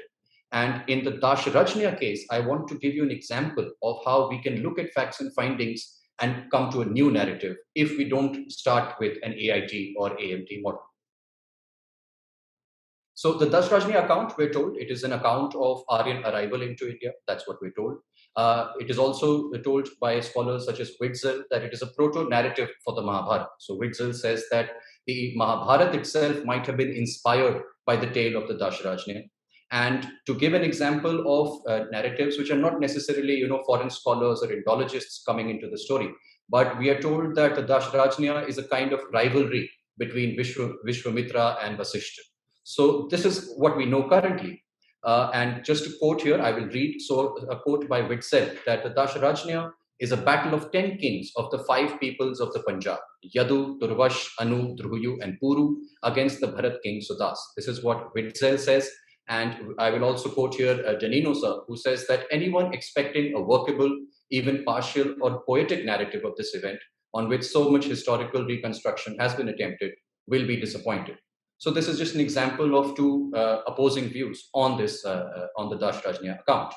Now, when we move forward, so I want to quote here Konrad Edst, who says for Talageri sir, that Talageri has single-handedly won the AIT debate. So, and what has happened is that the Dashrajnya account, actually, if you look at some findings, is clinching evidence. And it is clinching evidence, in fact, on the OIT side or out of India side. We will see now how that happens. That evidence is the evidence of the final 5 Indo-European speaking branches on the Parushni River in the time of Sudas. So the Parushni River is the Ravi River in modern Punjab. And in the Dashrajnya account, we find evidence of the final 5 Eastern, which is the Eastern Indo-European speaking languages on the Ravi River. Therefore, we have evidence of all 5 of them in the modern Punjab region. And if that isn't clinching evidence, in fact, for OIT, then I don't know what is. But let us go through it once again. I'm going to quote here just a few suktas from the Rig Veda, and the highlighted words are of interest. So this is RV 7.18.5, where we have a word called Shimyum. This is from the Dashrajnya hymns. We have RV 7.18.7, where we have Paktaso, Bhalanaso, Alenaso, Vishaninaha, and Shivasaha. These are words of interest. I will come to why that is so. And we also have RV 7.83.1, where we have Prithu Parshava. So these are some words of interest, and we will see why. So before we understand that, let us just look at the concept of folk etymology. So we have notions today, for example, that England is actually Angulistan, or that Vatican is Ved Vatica, or that Bogota is Bhogavati. So these are examples of folk etymology, which is whimsical connection between two words. And rightly so, we should be skeptical and critical of folk etymology. But we should also keep in mind that when we are told that Sandrocotus is equal to Chandragupta, it is not that Tiki's 33 rules of etymology were followed in making that connection. We should keep in mind that when we are told that the Sumerians, when they were talking about Meluha, and the Aryans, when they were talking about Mlecha, that Maluha and Mlecha were actually the same thing, which is the Indus Valley civilization. So actually, etymological connections are made with tenuous evidence, even by respected or established scholars. But we are not talking about basic folk etymology. We are going to talk about fair philological, cultural reasons for connecting words and to see a trail of linguistic dispersal out of India. So I will start by quoting Witzel, who is an Indologist, a mainstream scholar. He himself says that the word Bhalan that we just visited in the Dashrajnya hymn may represent the Bolan area in modern Balochistan. Now, Talageri goes a step further. He says that if Bhalan is mentioned there and we can connect it to the Baloches, then just before Bhalan, we have the word Pakta. And so Pakta can be connected to the Pakhtuns. And he also makes further connections between the Shimyus and the Sarmatians and Serimas, who are all attested Indo-European language speakers of a later era. We can go further. Talageri points out to the Alins. We know that the Alins are connected linguistically to later people, the Hellenes, the Alanis, the Halanis, the Alans, the Alanoi. These are all names attested later for linguistically Indo-Iranian people. Going further, we have the Shivas, which can be connected to the Khivas, the Shivas, the Sivis, the Savyas, again, linguistically Indo-European people. And we have the evidence of Kavi, Kavash, which are attested in Avestan, so in Iranian tradition as Kawi, as Kawasl.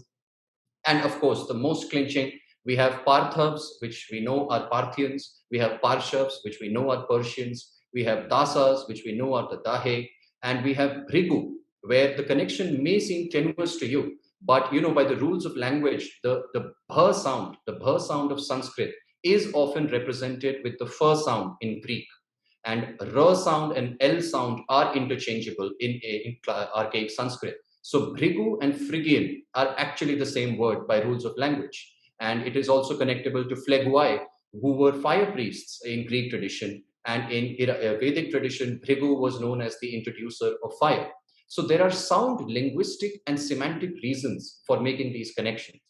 When we make these connections, what do we find out? We see that the Eastern IE languages, which was Greek, Albanian, Armenian, Iranian, Thraco-Phrygian, we see a trail and evidence of them in the Dashrajnya itself.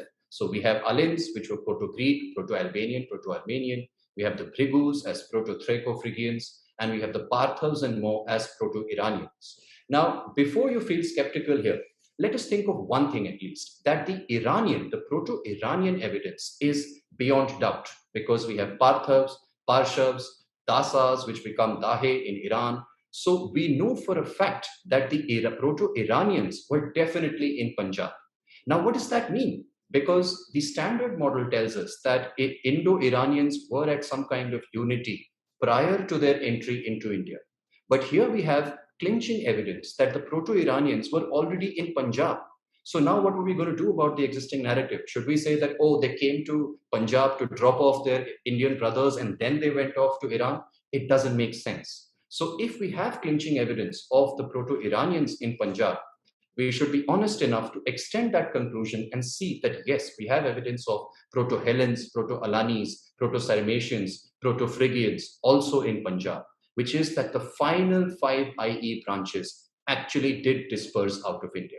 And this is evidence that can be gleaned simply from the Dashrajnya hymns, nothing else. Whereas it has been ignored by all modern Indologists. More egregiously, a lot of modern translations erase a lot of these words. So in the modern English translation of the Rig Veda by Jameson Brereton, they actually translate a lot of these words literally and don't even take them as proper names, therefore removing the evidence for future researchers to find. Therefore, what can we now come to? We can come to a new narrative, which is that the PIE homeland was in India, or at least the northwest Indian subcontinent. We can say that sometime during the mature Harappan, and I will come to how we can say that, and we can say that it is a critical dispersal event for IE languages, at least the third wave of it, where the first wave was Anatolian, Tocharian, the second wave was Western IE languages, and this being the Eastern IE languages. We also have the Saraswati evidence, which was talked about in the previous presentation, which is very critical because the Dashrajnya time is clearly a time of a full-fledged Saraswati going from the mountains to the ocean. So it is before the drying up period of the Saraswati river. We also can see from the Dashrajnya evidence that it is actually an account of Sudas campaigns into modern Afghanistan and Pakistan from India. So not from somewhere outside northwest into India, but from India towards Afghanistan, Pakistan. We can see that it is an account of several warring tribes. Some are nomadic, some are settled. And Sudas people, in fact, seem to be the ones who are more settled. So it's other tribes raiding into their territories. It's other tribes trying to steal their cattle. Most importantly, the entire Dashrajnya account has no mention of horses or chariots. The entire Dashrajnya account, where it does mention horses, is on two instances. One, where it is referred to Indra's horse, so in a mythological sense. And second, where it is said that horse heads are given to Sudas as tribute. That's it. But there is no indication of a war on horses, definitely not on chariots. And given the hymns, they talk about how the enemies of Sudas, they disturb the flow of rivers and streams, all of which is happening along the Parushni River or the modern Ravi River. So we have evidence of canal destruction along this river. And we know that during the mature phase of the Harappan civilization, where Harappa itself was on the Ravi River, it was a very well-irrigated, mature civilization. So, and this account in fact continues. So in later mandals of the Rig Veda, we have descendants of Sudas, Somak and Sahadev, who are again waging war, and they form a treaty with their Iranian counterparts somewhere in modern Afghanistan, which is known as the Varshagir account. And it is attested, the Varshagir account is attested both in the Rig Veda and in the Avesta, so from both sides of the Indo-Iranian divide. So now when we revise the Dashrajnya, what can we see? It is actually an account of power consolidation by Sudas. He battles a lot of different tribes. He battles the Yadus near Yamuna. He battles the Anavs near Punjab. We can also keep in mind the Ramayana synchronism, which is a very important synchronism because Sudas' ancestor is Devodas.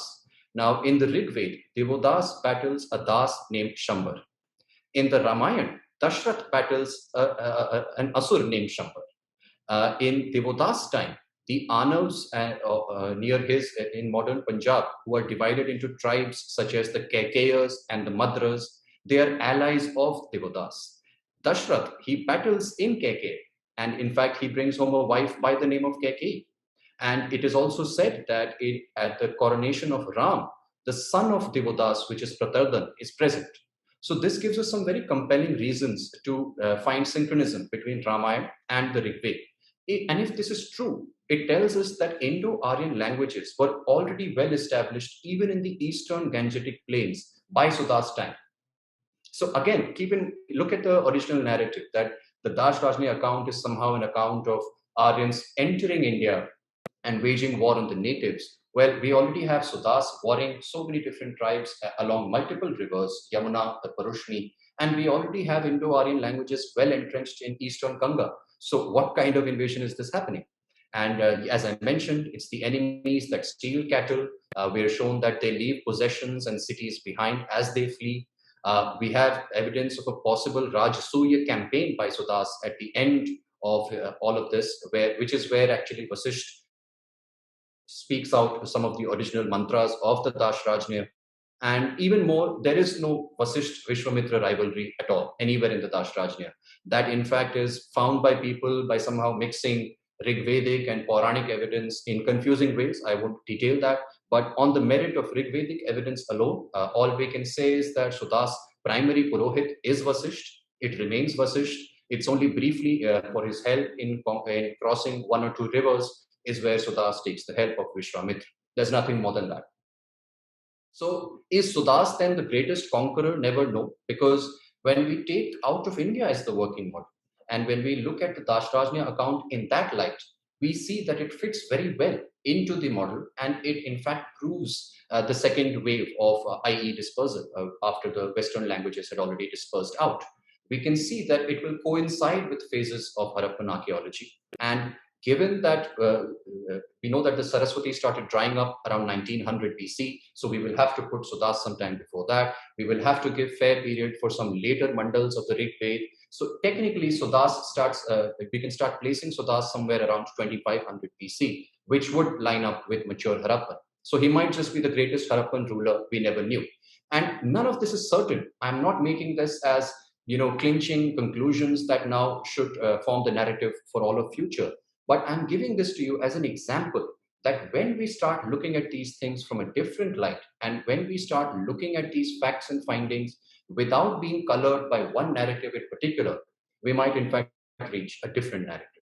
Now, to this, I also want to say that we can compare that what was the old narrative? The old narrative, I will quote Witzel, is that the Dashrajnya celebrates the victory of Sudas in the Battle of the Ten Kings, which once and for all established Bharat supremacy in the Punjab and set the stage for the formation of the first South Asian state under the Kuru tribe. This is what Witzel says.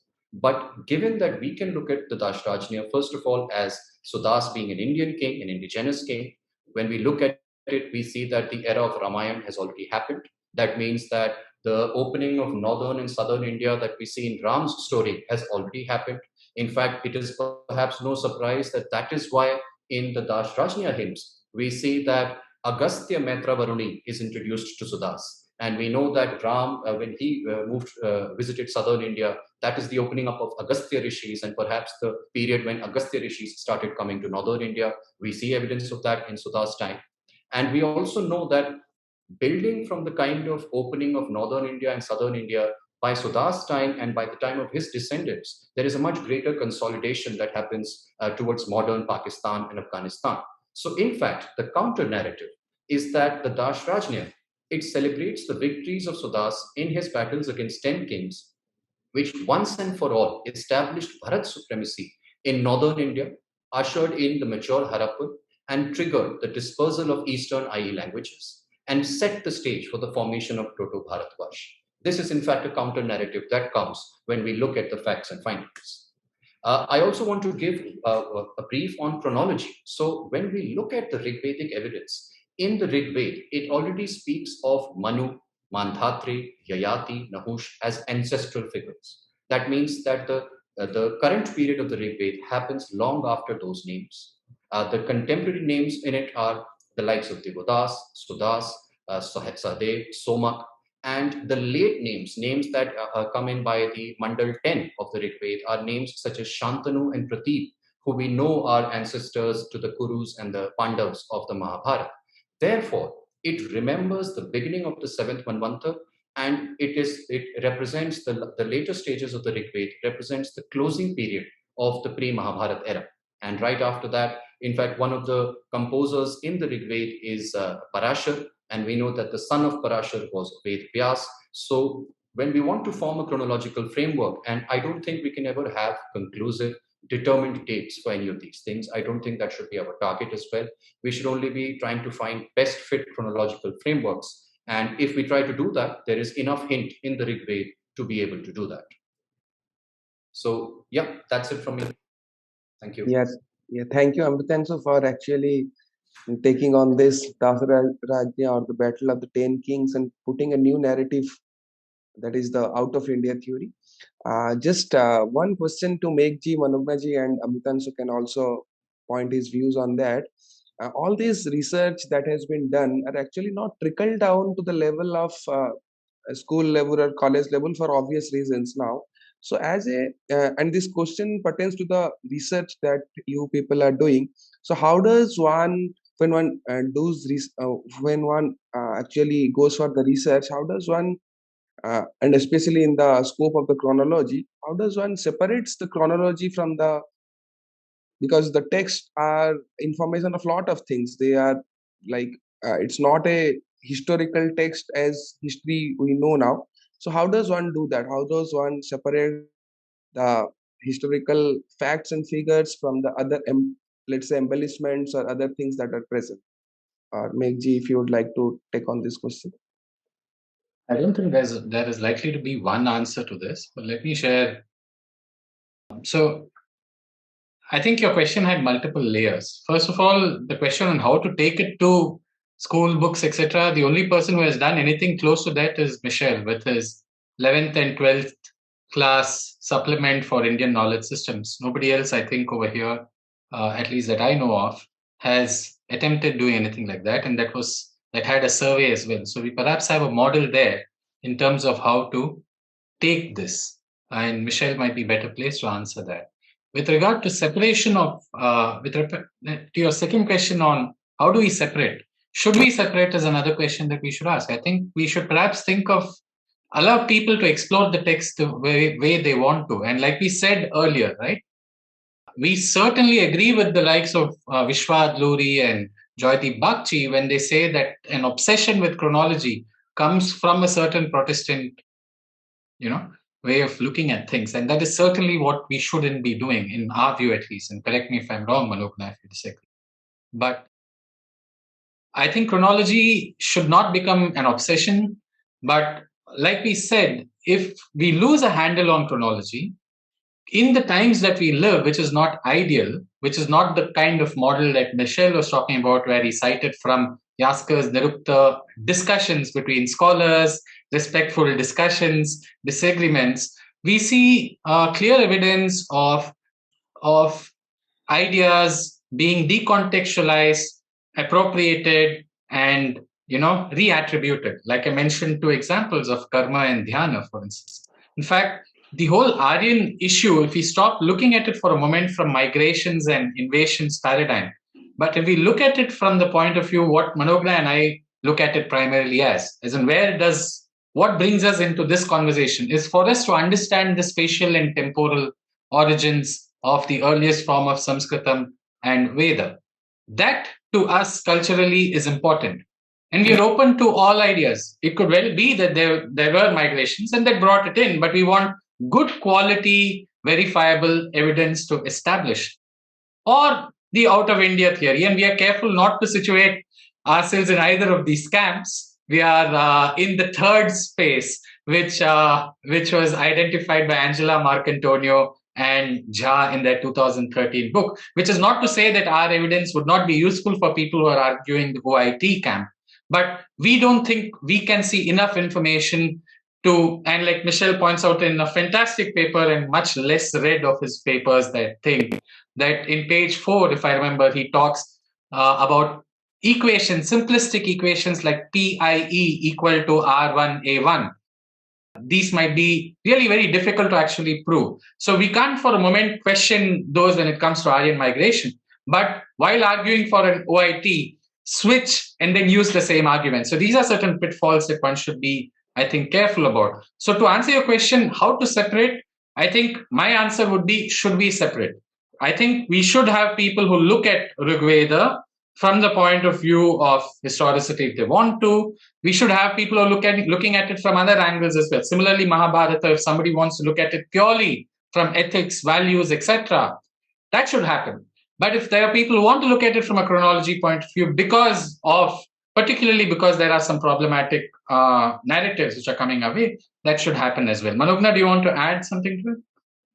I think you spoke very well about this historical causation process. I think even our figure, one of the figures that we have in the earlier parts of our slides is basically that. And I agree in the sense that I think each person will perhaps approach this differently. We can only speak for the characteristics of our approach to chronology. And that has been one which has been highly quantitative. It has been data driven, and it has been one where we are we pay attention to how clean our data is also. I mean, if you look at the Saraswati paper or the term Saraswati itself, the way we've seen for the river and the way we've seen for the references to the goddess. So I think we can only speak about our signatures, and that is that we are looking at some quantitative multidisciplinary approaches to chronology. But, and as Meg very rightly said, there are other approaches which have their place, very much have their place. And I think that's all we can speak of from our work. Yeah. I'll just quickly add one small thing to what Manogna said. What we have experienced though, and if anybody else has experienced something similar, please let us know. Manogna briefly touched upon it, right? Which is at an individual level, we engaged academically with ICHR and a few organizations using citizen mechanisms, right? Using RTI. And so this is any Indian citizen is eligible to do this. And we didn't even for a moment actually present our evidence in which we cite Michel liberally, and he was a member of ICHR as well. All we did with an open mind was to request them, since ICHR has somewhere in its mission statement line which says that we support scientific history writing or something like that. So all we did was took out 7 statements from the website and we said, we are coming here with an open mind. Please show us the evidence. We presented nothing from our side, though we had it prepared. Please show us the evidence, scientific evidence for somebody coming into Bharata with, Sanskritam, earliest form of Sanskritam or Veda. So these are things, and like Manogna said, it was not a short thing. It took about 6 months. Different ministries got involved. But eventually, there was a change on the website, right? There was that. So if you go to the website today, National Portal of India, you will not see invasion of the Aryans. That was removed after our RTI and this thing. So at an individual capacity, one can do, I think, at least this much. At the capacity of being as a member of ICHR, or like Professor Joy Sen is right now, he's leading Indian knowledge systems. I think there is greater possibility for them to actually influence in a open, transparent, verifiable, non-political, scientific, without being scientist, influence what is coming into the books. I think that's all I would like to add over here. Amritanshu, if you want to put your views on this question of research and how to approach text to find out the chronology or the associated things. Very well covered prior to me. I would just refocus that, in our curriculum, we have already taught our students narratives, and very hard narratives, such that new facts and findings or questioning those narratives, people don't even think about it. So in fact, maybe if we focus on encouraging people to study themselves, research themselves, to look at the base primary data, and realize that the narratives are anyway open-ended right now. Even the origin of PIE, there are opposing theories, whether it came from the steppe, whether it came from Anatolia. So there are no hard conclusions. For PIE itself, now there is a theory for Nostratic, a language family above that. So the scene is ever changing, and we should just encourage people to look at the primary data, not the hard narratives. Yeah, thank you. Professor Danilo wants to say something, and he's most welcome. If I may just use 3 minutes of the time to make a few quick remarks. Sure, sir. I will have to leave here. I have certain academic obligations at IIT Gandhinagar. So first of all, quickly, Meg and Manogna, congratulations. These are and Amritanshu, very well researched, very careful, meticulous research, which I've always appreciated very much coming from you. And very important references all through. But first of all, about this scientific writing of history. Of course, that is a myth created by our leftist beloved historians, and especially Irfan Habib, who keeps saying, and he put this in the constitution of ICHR, that we are going to do scientific history. It's a total contradiction in terms.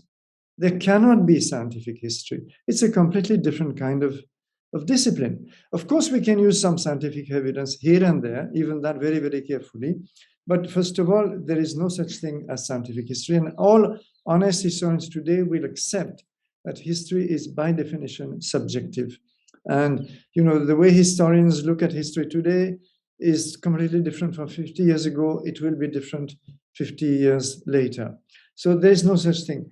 That's one. Then a few things about chronology. I completely appreciate your concept that we should not be obsessed with chronology. I've been saying this for more than 20 years, and especially referring to all the amateurs that punch some astronomical configuration into their software and come up with impossible dates. So this is of course the negative side of the obsession. But yes, there is some room for genuine concern with at least time scales. I want to point out two, three things. First of all, we should separate completely the question of the Vedic chronology, like the Samhitas and maybe some of the later Vedic texts, and that of Mahabharata, Ramayana, which are a very, very different cup of tea. So for the Vedas, let us also keep in mind that the word ayas, which is now pretty universally accepted as being copper, bronze, is frequently used. And this is not like Ashwa. There is apparently, though it is a symbol also for something very hard, very strong, but it's very, very frequently used. And if so, Rig Veda cannot possibly be older. Those hymns, at least, cannot be possibly older than 4,000, 4,500 BC, because that's absolutely firm evidence from archaeology. Copper, bronze metallurgy begins a bit 4,500, but it's only after 4,000 BCE that it is spreading over the West. And so this is one, the type of and also at the other end, the Saraswati evidence. So this is a kind of evidence that can give us at least broad windows within which we can try to refine further. Mahabharata, Ramayana, I will not say too much. There are lots of intriguing connections, and Amritanshu, your point about the Battle of the Ten Kings, they are very important. But I think we have to deal with a very different kind of problem, because don't forget that they also speak of a lot of kingdoms, Gangetic kingdoms, kingdoms in the northwest. And unfortunately, archaeology here again, and if we're going to accept archaeology in one field, we should also accept it in other fields. And it is that none of these Gangetic kingdoms ever existed before 800 BC. So we have a problem there, because all the preceding cultures, the Neolithic cultures in the Gangetic plains, the Mesolithic cultures before that, they've all been studied. There are lots of dates, not enough dates, but still lots of dates. And we do have a big problem. It seems to me, my ultimate conclusion, I'm just throwing this as food for thought. I'm absolutely not dogmatic. I have no answer to this problem myself, is that we should regard rather Ramayana and Mahabharata not as texts, but as long traditions. That there could have been a beginning somewhere, yes, of this cycle of legends, perhaps in late Vedic times, and that these would have been amplified and repeated and amplified and relocated, why not, and finally put in the text that we know, attributed to Valmiki, attributed to Vyasa, and that therefore these texts themselves need not be dated to the origin of the tradition, because they are written after in a kind of classical Sanskrit, and it's going to be extremely difficult to push that Sanskrit back to the kind of dates that 2500 BC or something like that. So I think we have to very clean up the methodology first of all of what exactly we are dealing with. As far as Proto-Indo-European homeland is concerned, PIE is concerned, I have for a long time disagreed even with the need of a PIE or a closely localized PIE. Look, Mehergar, 6000 BC, shows evidence of lapis lazuli, which comes from beyond the Hindu Kush. What will be later on Shortugai, a Harappan site, settled there just to exploit the lapis lazuli sources. So long before the Indus civilization, Mehergar is already crossing the Hindu Kush. They also go the other way, all the way to the sea. You find shell artifacts, shell necklaces in Mehergar in Baluchistan. So there are already long networks of trade established right from 6000 BC, which is the deep Neolithic era. And therefore, it's obvious to me that we have migrations all the way, in and out, all the time. So we're not factoring this in when we try to, so how does this, can we not have an extended PIE, which could be built upon long-term exchanges for millennia between populations? I'm not a competent linguist. I know the problems are very thorny, difficult, But I'm just throwing this as food for thought. And I think I will stop here. I've exceeded my time, but this was just, and with all my appreciation for your work, which I think is also part of the way to go forward and get clarity about the issues we are dealing with. Excuse me for this long intervention. Well, thank you, actually, Professor, for your kind and enlightening words. And now we would like to extend this session for 10 to 15 minutes. And now I would request Professor Joy Shen to, as the chair of this panel discussion, to share his thoughts and give the concluding remarks. Professor Joy Shen, please. Thank you, Namaskar. I think I just thought time is over, and we have really extended the chronological order temporarily. And let me not invade as an Aryan coming either from the Rhineland or from the steppes or from the Bering Strait or from Scotland, the Isles, the Ireland. So, but I think this was a lovely session. Yeah, I'm essentially an architect and a regional planner with a minor in development anthropology. That got me into Indology over a long time. In 1987, when I was at Iowa State, I was baptized by a Christian professor, William C. Boone, who was a co-mate of Spencer Tracy, Trevor Howard, and Frank Sinatra. And one day in the afternoon, I was having a chat with him, and he presented me with a book named The Tao of Physics. This was 1987. It's pretty long back in the chronological order.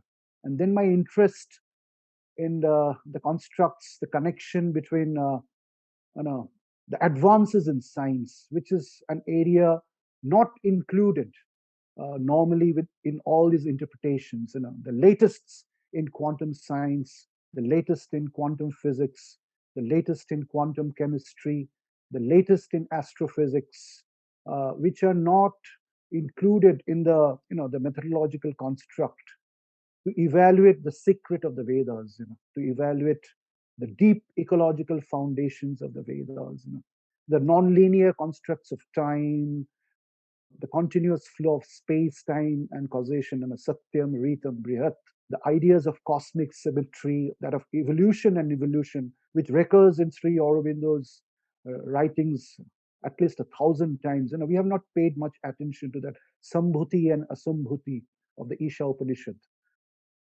and the ideas of the septuple, the sapta, the septuplet matrix, the movements in the cycles of time, the Navagya and the Dashagwa rishis, reaching the 9th and the 10th in the solar cycles of the Rig Veda.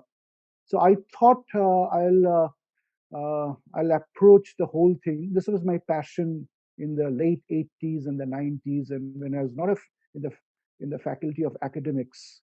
And this is exactly what has gone into the calendar, where people have been, it has created a lot of appreciation and a lot of discomfort in the academic and circle. Why it has created? Because suddenly the entire pool of Vedic literature as a text or as a period in history has been compared to the latest of Western science, which is imbibing different constructs, which was not there prior to the First World War or the Second World War.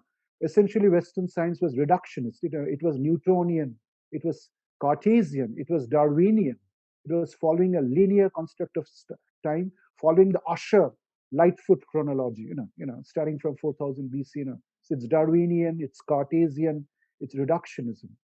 And then you have great people like Werner Heisenberg in 1929, who comes all the way to Kolkata to meet Gurudev Rabindranath Tagore to discuss the parallels between quantum cycles of non-locality and time, and that he has read in the poetries of Tagore. And that was followed by Einstein inviting Tagore to his Berlin house in 1930, talking about the involvement of consciousness, human consciousness, in understanding the universe. So whether there's a reality of the universe independent of the human consciousness, or it is a reality which is based on the anthropic principle, it's an anthropocentric universe. If you look at the Rishi's descriptions of the cosmos, of the Vedas and the Vedantas, it is an anthropocentric universe. It is Brahmavid Brahmaiva Bhavati. By meditating on the Brahma, the rishis have become Brahma Sharupa. So this is gnosis, Gnostic. The Gnostic, it's a word which has been used by Sri Aurobindo time and again, but we have not paid much importance to this word. All the discussions that we are broadly doing are at the intellectual objective level, but we have to understand, if you have to understand the secret of the Vedas and uncode them, we have to go to that Gnostic level of rapture, where the samadhi, where the subject and the object and the process of participation becomes one. And it is from that point, all the realization of the parable of the recovery of the sun, or the parable of the recovery of the cows, the go, the light, avang manasa gocharam. So the go is light in the word avang manasa gocharam. Something which is not explained by vakya, manas, and go, which is light. It's beyond mind, it's beyond words, it's beyond light. So this is a deep foundation of the Vedas. So we thought that there is a missing domain in this rebuttal to the Aryan invasion myth, which is perhaps embedded in the works of Sri Aurobindo, which is not possible for a trained historian to understand, whether he is from the leftist camp or from the secular socialist camp or from the liberal socialist camp, or whether it's from the Western paradigm of driven by and from Griffith to Max Muller to William C. Jones. I mean, we can't blame them because they don't have the eye, they don't have the tools, they don't have the techniques to understand this deep ecological system. So this calendar, which I don't want to mention again and again in today's concluding discussion, was just a tip of the iceberg. It was just a tip, not even a tip. It was like a tip of the iceberg. And it has created a bit of commotion, within India and beyond India, to an extent that one of my friend, who was the secretary of Bill Gates, my classmate, batchmate, IIT Kharagpur, we are all together for the last 30 years. School, IIT Kharagpur, then I went to Iowa. He went to MIT for his PhD in artificial intelligence. And so he told me, Joy, all the people who are appreciating your calendar, they have not read your calendar, but they are appreciating. All the people who are criticizing, they have also not read your calendar. They are all predetermined and they want to write a rebuttal against your calendar. So, Joy, what you can do is you can make a declaration that you're going to produce a calendar next year, and you're going to do that for all the years you're going to survive, if they make you survive, if you're still surviving under the rays of the sun. So this is about Aryan invasion. So this is a problem where we have different camps. I'll just give you 2 or 3 small examples because we are already running out of time. 3 examples. I'll just give you 3 small foods for thought, the way Michelle was saying. One, just think about a huge university, Harvard University. Think about a particular year, say 2022 or 21. Think about 10,000 students coming from Japan, from Africa, from Alaska, from India, from Australia, from Tierra del Fuego, from Russia, and they've all come to Harvard and they're passing out, or maybe they've come in 2017. They've got their bachelor's and mostly masters and PhDs, and some of them have got great jobs and become great entrepreneurs, and some have even picked up a Nobel Prize, because it's Harvard University. So you just raise 2 simple questions. Just to all these people of the batch of 2017 or 2021, who have reached this level of excellence in entrepreneurship, in academia, or getting a Nobel Prize, what is responsible? Is it the ecosystem of Harvard, one, or is it from where they've come from? Whether they've come from India, or they've come from Japan, or they come from Africa. Even a child will say, obviously, it is the Harvard ecosystem which has made them what they are today. They are Harvardians. So likewise, thousands of races have gone out of India and thousands of races have come inside India. The word Arya or Arjo has nothing to do with race. It is to do with the quality of mind, in the words of Abraham Maslow, in the words of Andrew Cohen, in the noble mind of adaptation, assimilation, and acceptance. This is something which has to be which has to be understood. So it is in the Indian ecosystems, under the Himalayas, around the Vindhyas, in the land of 7 or 15 rivers for thousands of years, this deep ecological culture of the Vedas, which is poetic, then the age of the Vedantas, which is more rational, then the post Vedanta age, which is Puranic, and then coming to the times of Buddha, and then Mahaveda, and to the more recent times of Shankara and others. That's the whole lineage. That is the whole lineage. So the answer is very, very simple. So it is the Indian ecosystem which needs to be understood. There is something about the geographical landscape. That's the first page of the calendar, the sacred landscape, India's sacred space. That's the month of January. And there's nothing much there because it's a calendar. It's not a research paper with 100 references. There's only a small visual space available on the calendar. So it just hints at the sacred space where this churning had happened and produced a Agastya Mitra Varuni or a Vashishta Mitra Varuni. And it is still producing someone like Swami Vivekananda or a Ramana Maharshi or a Sri Aurobindo or a Paramhamsa Yogananda right in our own times. So it is in the Indian subcontinent, the practice of meditation, the system of yoga, the system of gnosis is continuous and sustainable. If you look at Egypt, if you look at Greece, it is a past. If you look at India, the idea of the Vedas is continuous through Vivekanandas and Yoganandas and Aurobindos and others. This is a very, very, very important point to understand, which cannot be understood just by geography, anthropology, ethnology, and spatial tools only. We are having all respect to them. So this is a spiritual foundation, a unique country. Even Arnold Toynbee says that if India is gone, in the words of Swami Vivekananda, the world will lose all its spirituality because this is the only country where spirituality has been sustained as a way of life, as a system of yoga, as a system of gnosis. This is point number one. Think about it. The second point is that if you look at the Indus Valley sills, the scripts and everything, they have a tremendous similarity with the Asia Pacific scripts like Kanji China, Kanji Japan, and things like that. And if you look at the Indus Valley priest, he looks like a Tatar, a Sino-Mongoloid person. So that is Indus Valley. That is Indus Valley. And if you look at the National Geographic walk, you'll find that as a body of Tatar Mongoloid race, starting from north of India, they had migrated into North America about 20,000 or 30,000 years prior to the birth of Christ. These are deep archaeological, ethnological, anthropological, genetic research done by Smithsonian scholars. And in that flow of language, if you find Sanskrit somewhere, like a Machu Picchu of Annapurna range, which means the fish tail, also means the Machu Picchu of Inca in South America, which also means the fish tail. How come the two Sanskrit words separated by two continents with a huge ocean in between, but having the same meaning?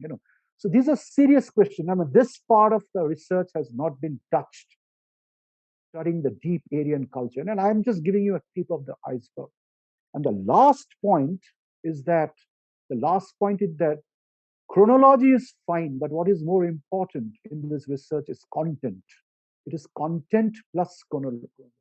It is not chronology, it is the movement of content over time. The movement of content.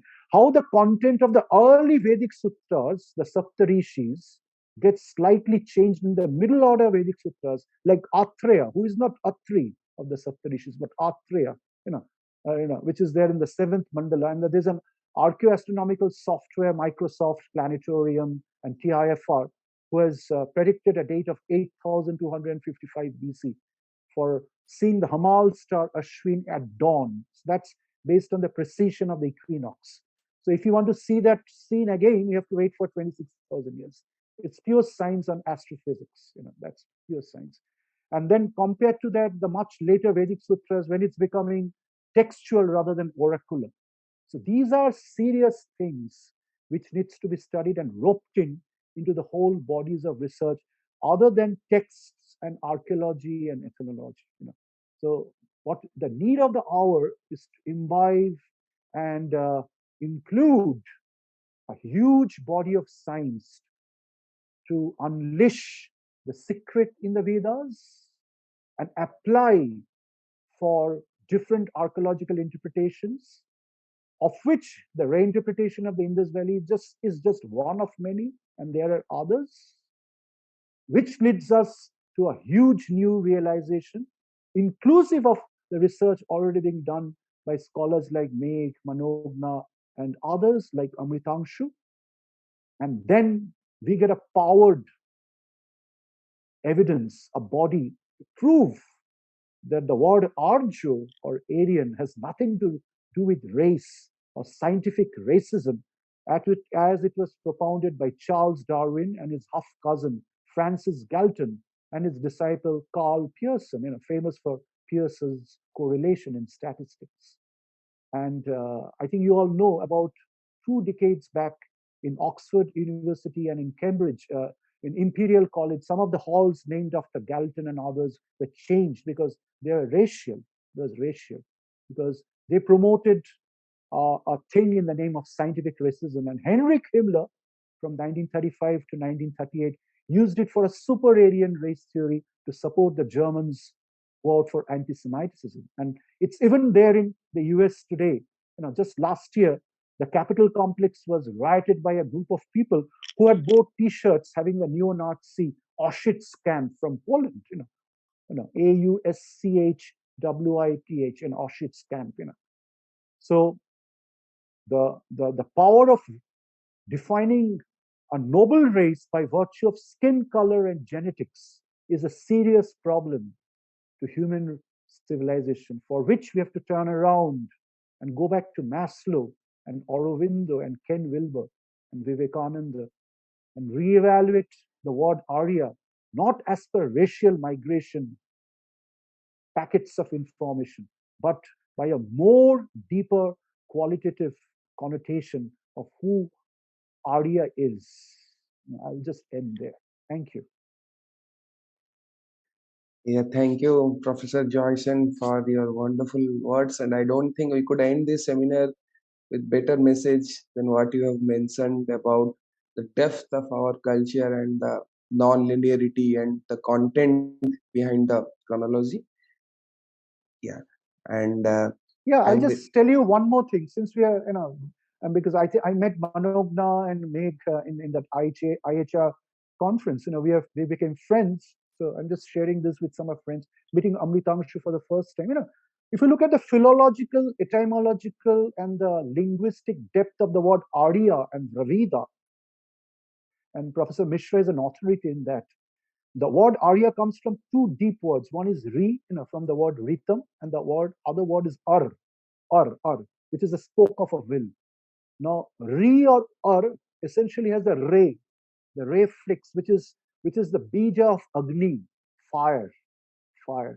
And Dravida is essentially based on the word Drava, which means Soma, which means the immortality, the elixir coming down from the heavens.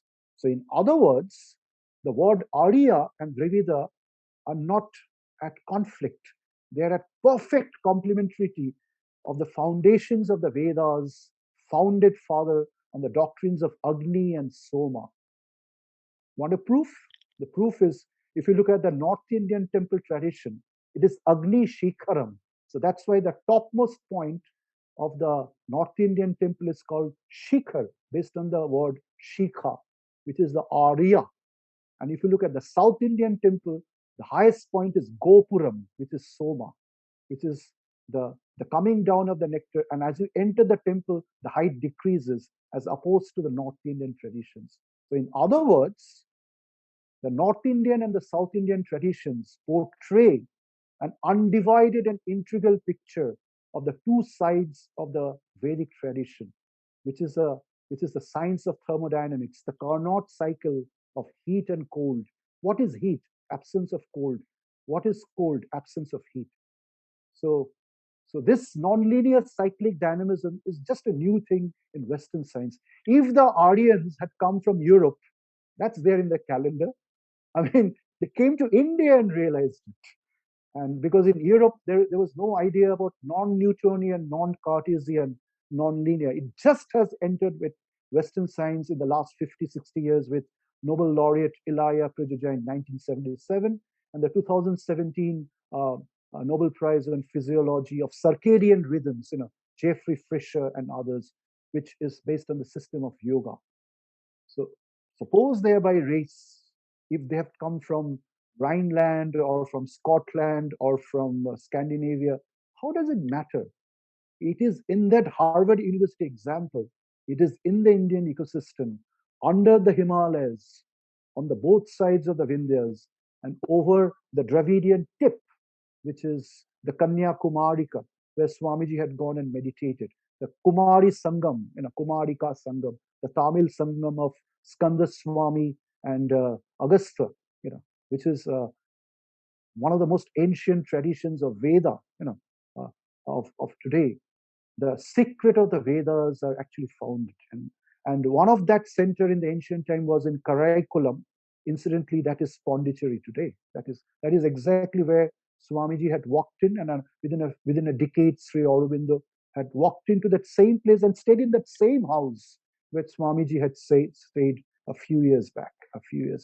So these are very, very important points to ponder and expand and embrace. So these are there in my book called The Sustainable Urban Planning, published by Terry, which has given me a lot of royalty, through which if I can even buy a Audi car, it's given me so much of royalty. And and it has become a textbook of about 100 colleges and institutions all over India. And in that book, there's a whole annexure on the Arya and the Dravida explanation with drawings, shape grammars, semantics, and semiotics of iconography, which is a very important domain which needs to be amalgamated with the research, the wonderful research which Megh, Manogna, and Amritanshu is doing. Then the whole body of research becomes complete. This is a small addition. Thank you. Thank you so much. Yeah, thank you, Professor Joyson, again for your enlightening words. And now I would like to thank Megh ji, Manogna ji, and Amritanshu ji for presenting their wonderful research and enlightening us and those who are joining the webinar and also those who are viewing it in YouTube. I'd also like to thank Professor Misal D'Anino for the keynote address and for setting the secret of the Vedas context in this webinar. And finally, I would like to thank Professor Sampadananda Misra ji for this wonderful initiative. And we are already in the 5th chapter of this, and each month we'll be taking up a new topic and trying to contextualize and contemporize Sri Aurobindo. And yes, with this, let's wrap up this session and we shall meet in the next month. Yeah. Can you just send me the YouTube link where it's all coming up? Yeah, that would be wonderful. You can just WhatsApp me. Yeah, I'll do that. Thank you. Thank you for having us over. Thank you so much. Thank you. It was a pleasure.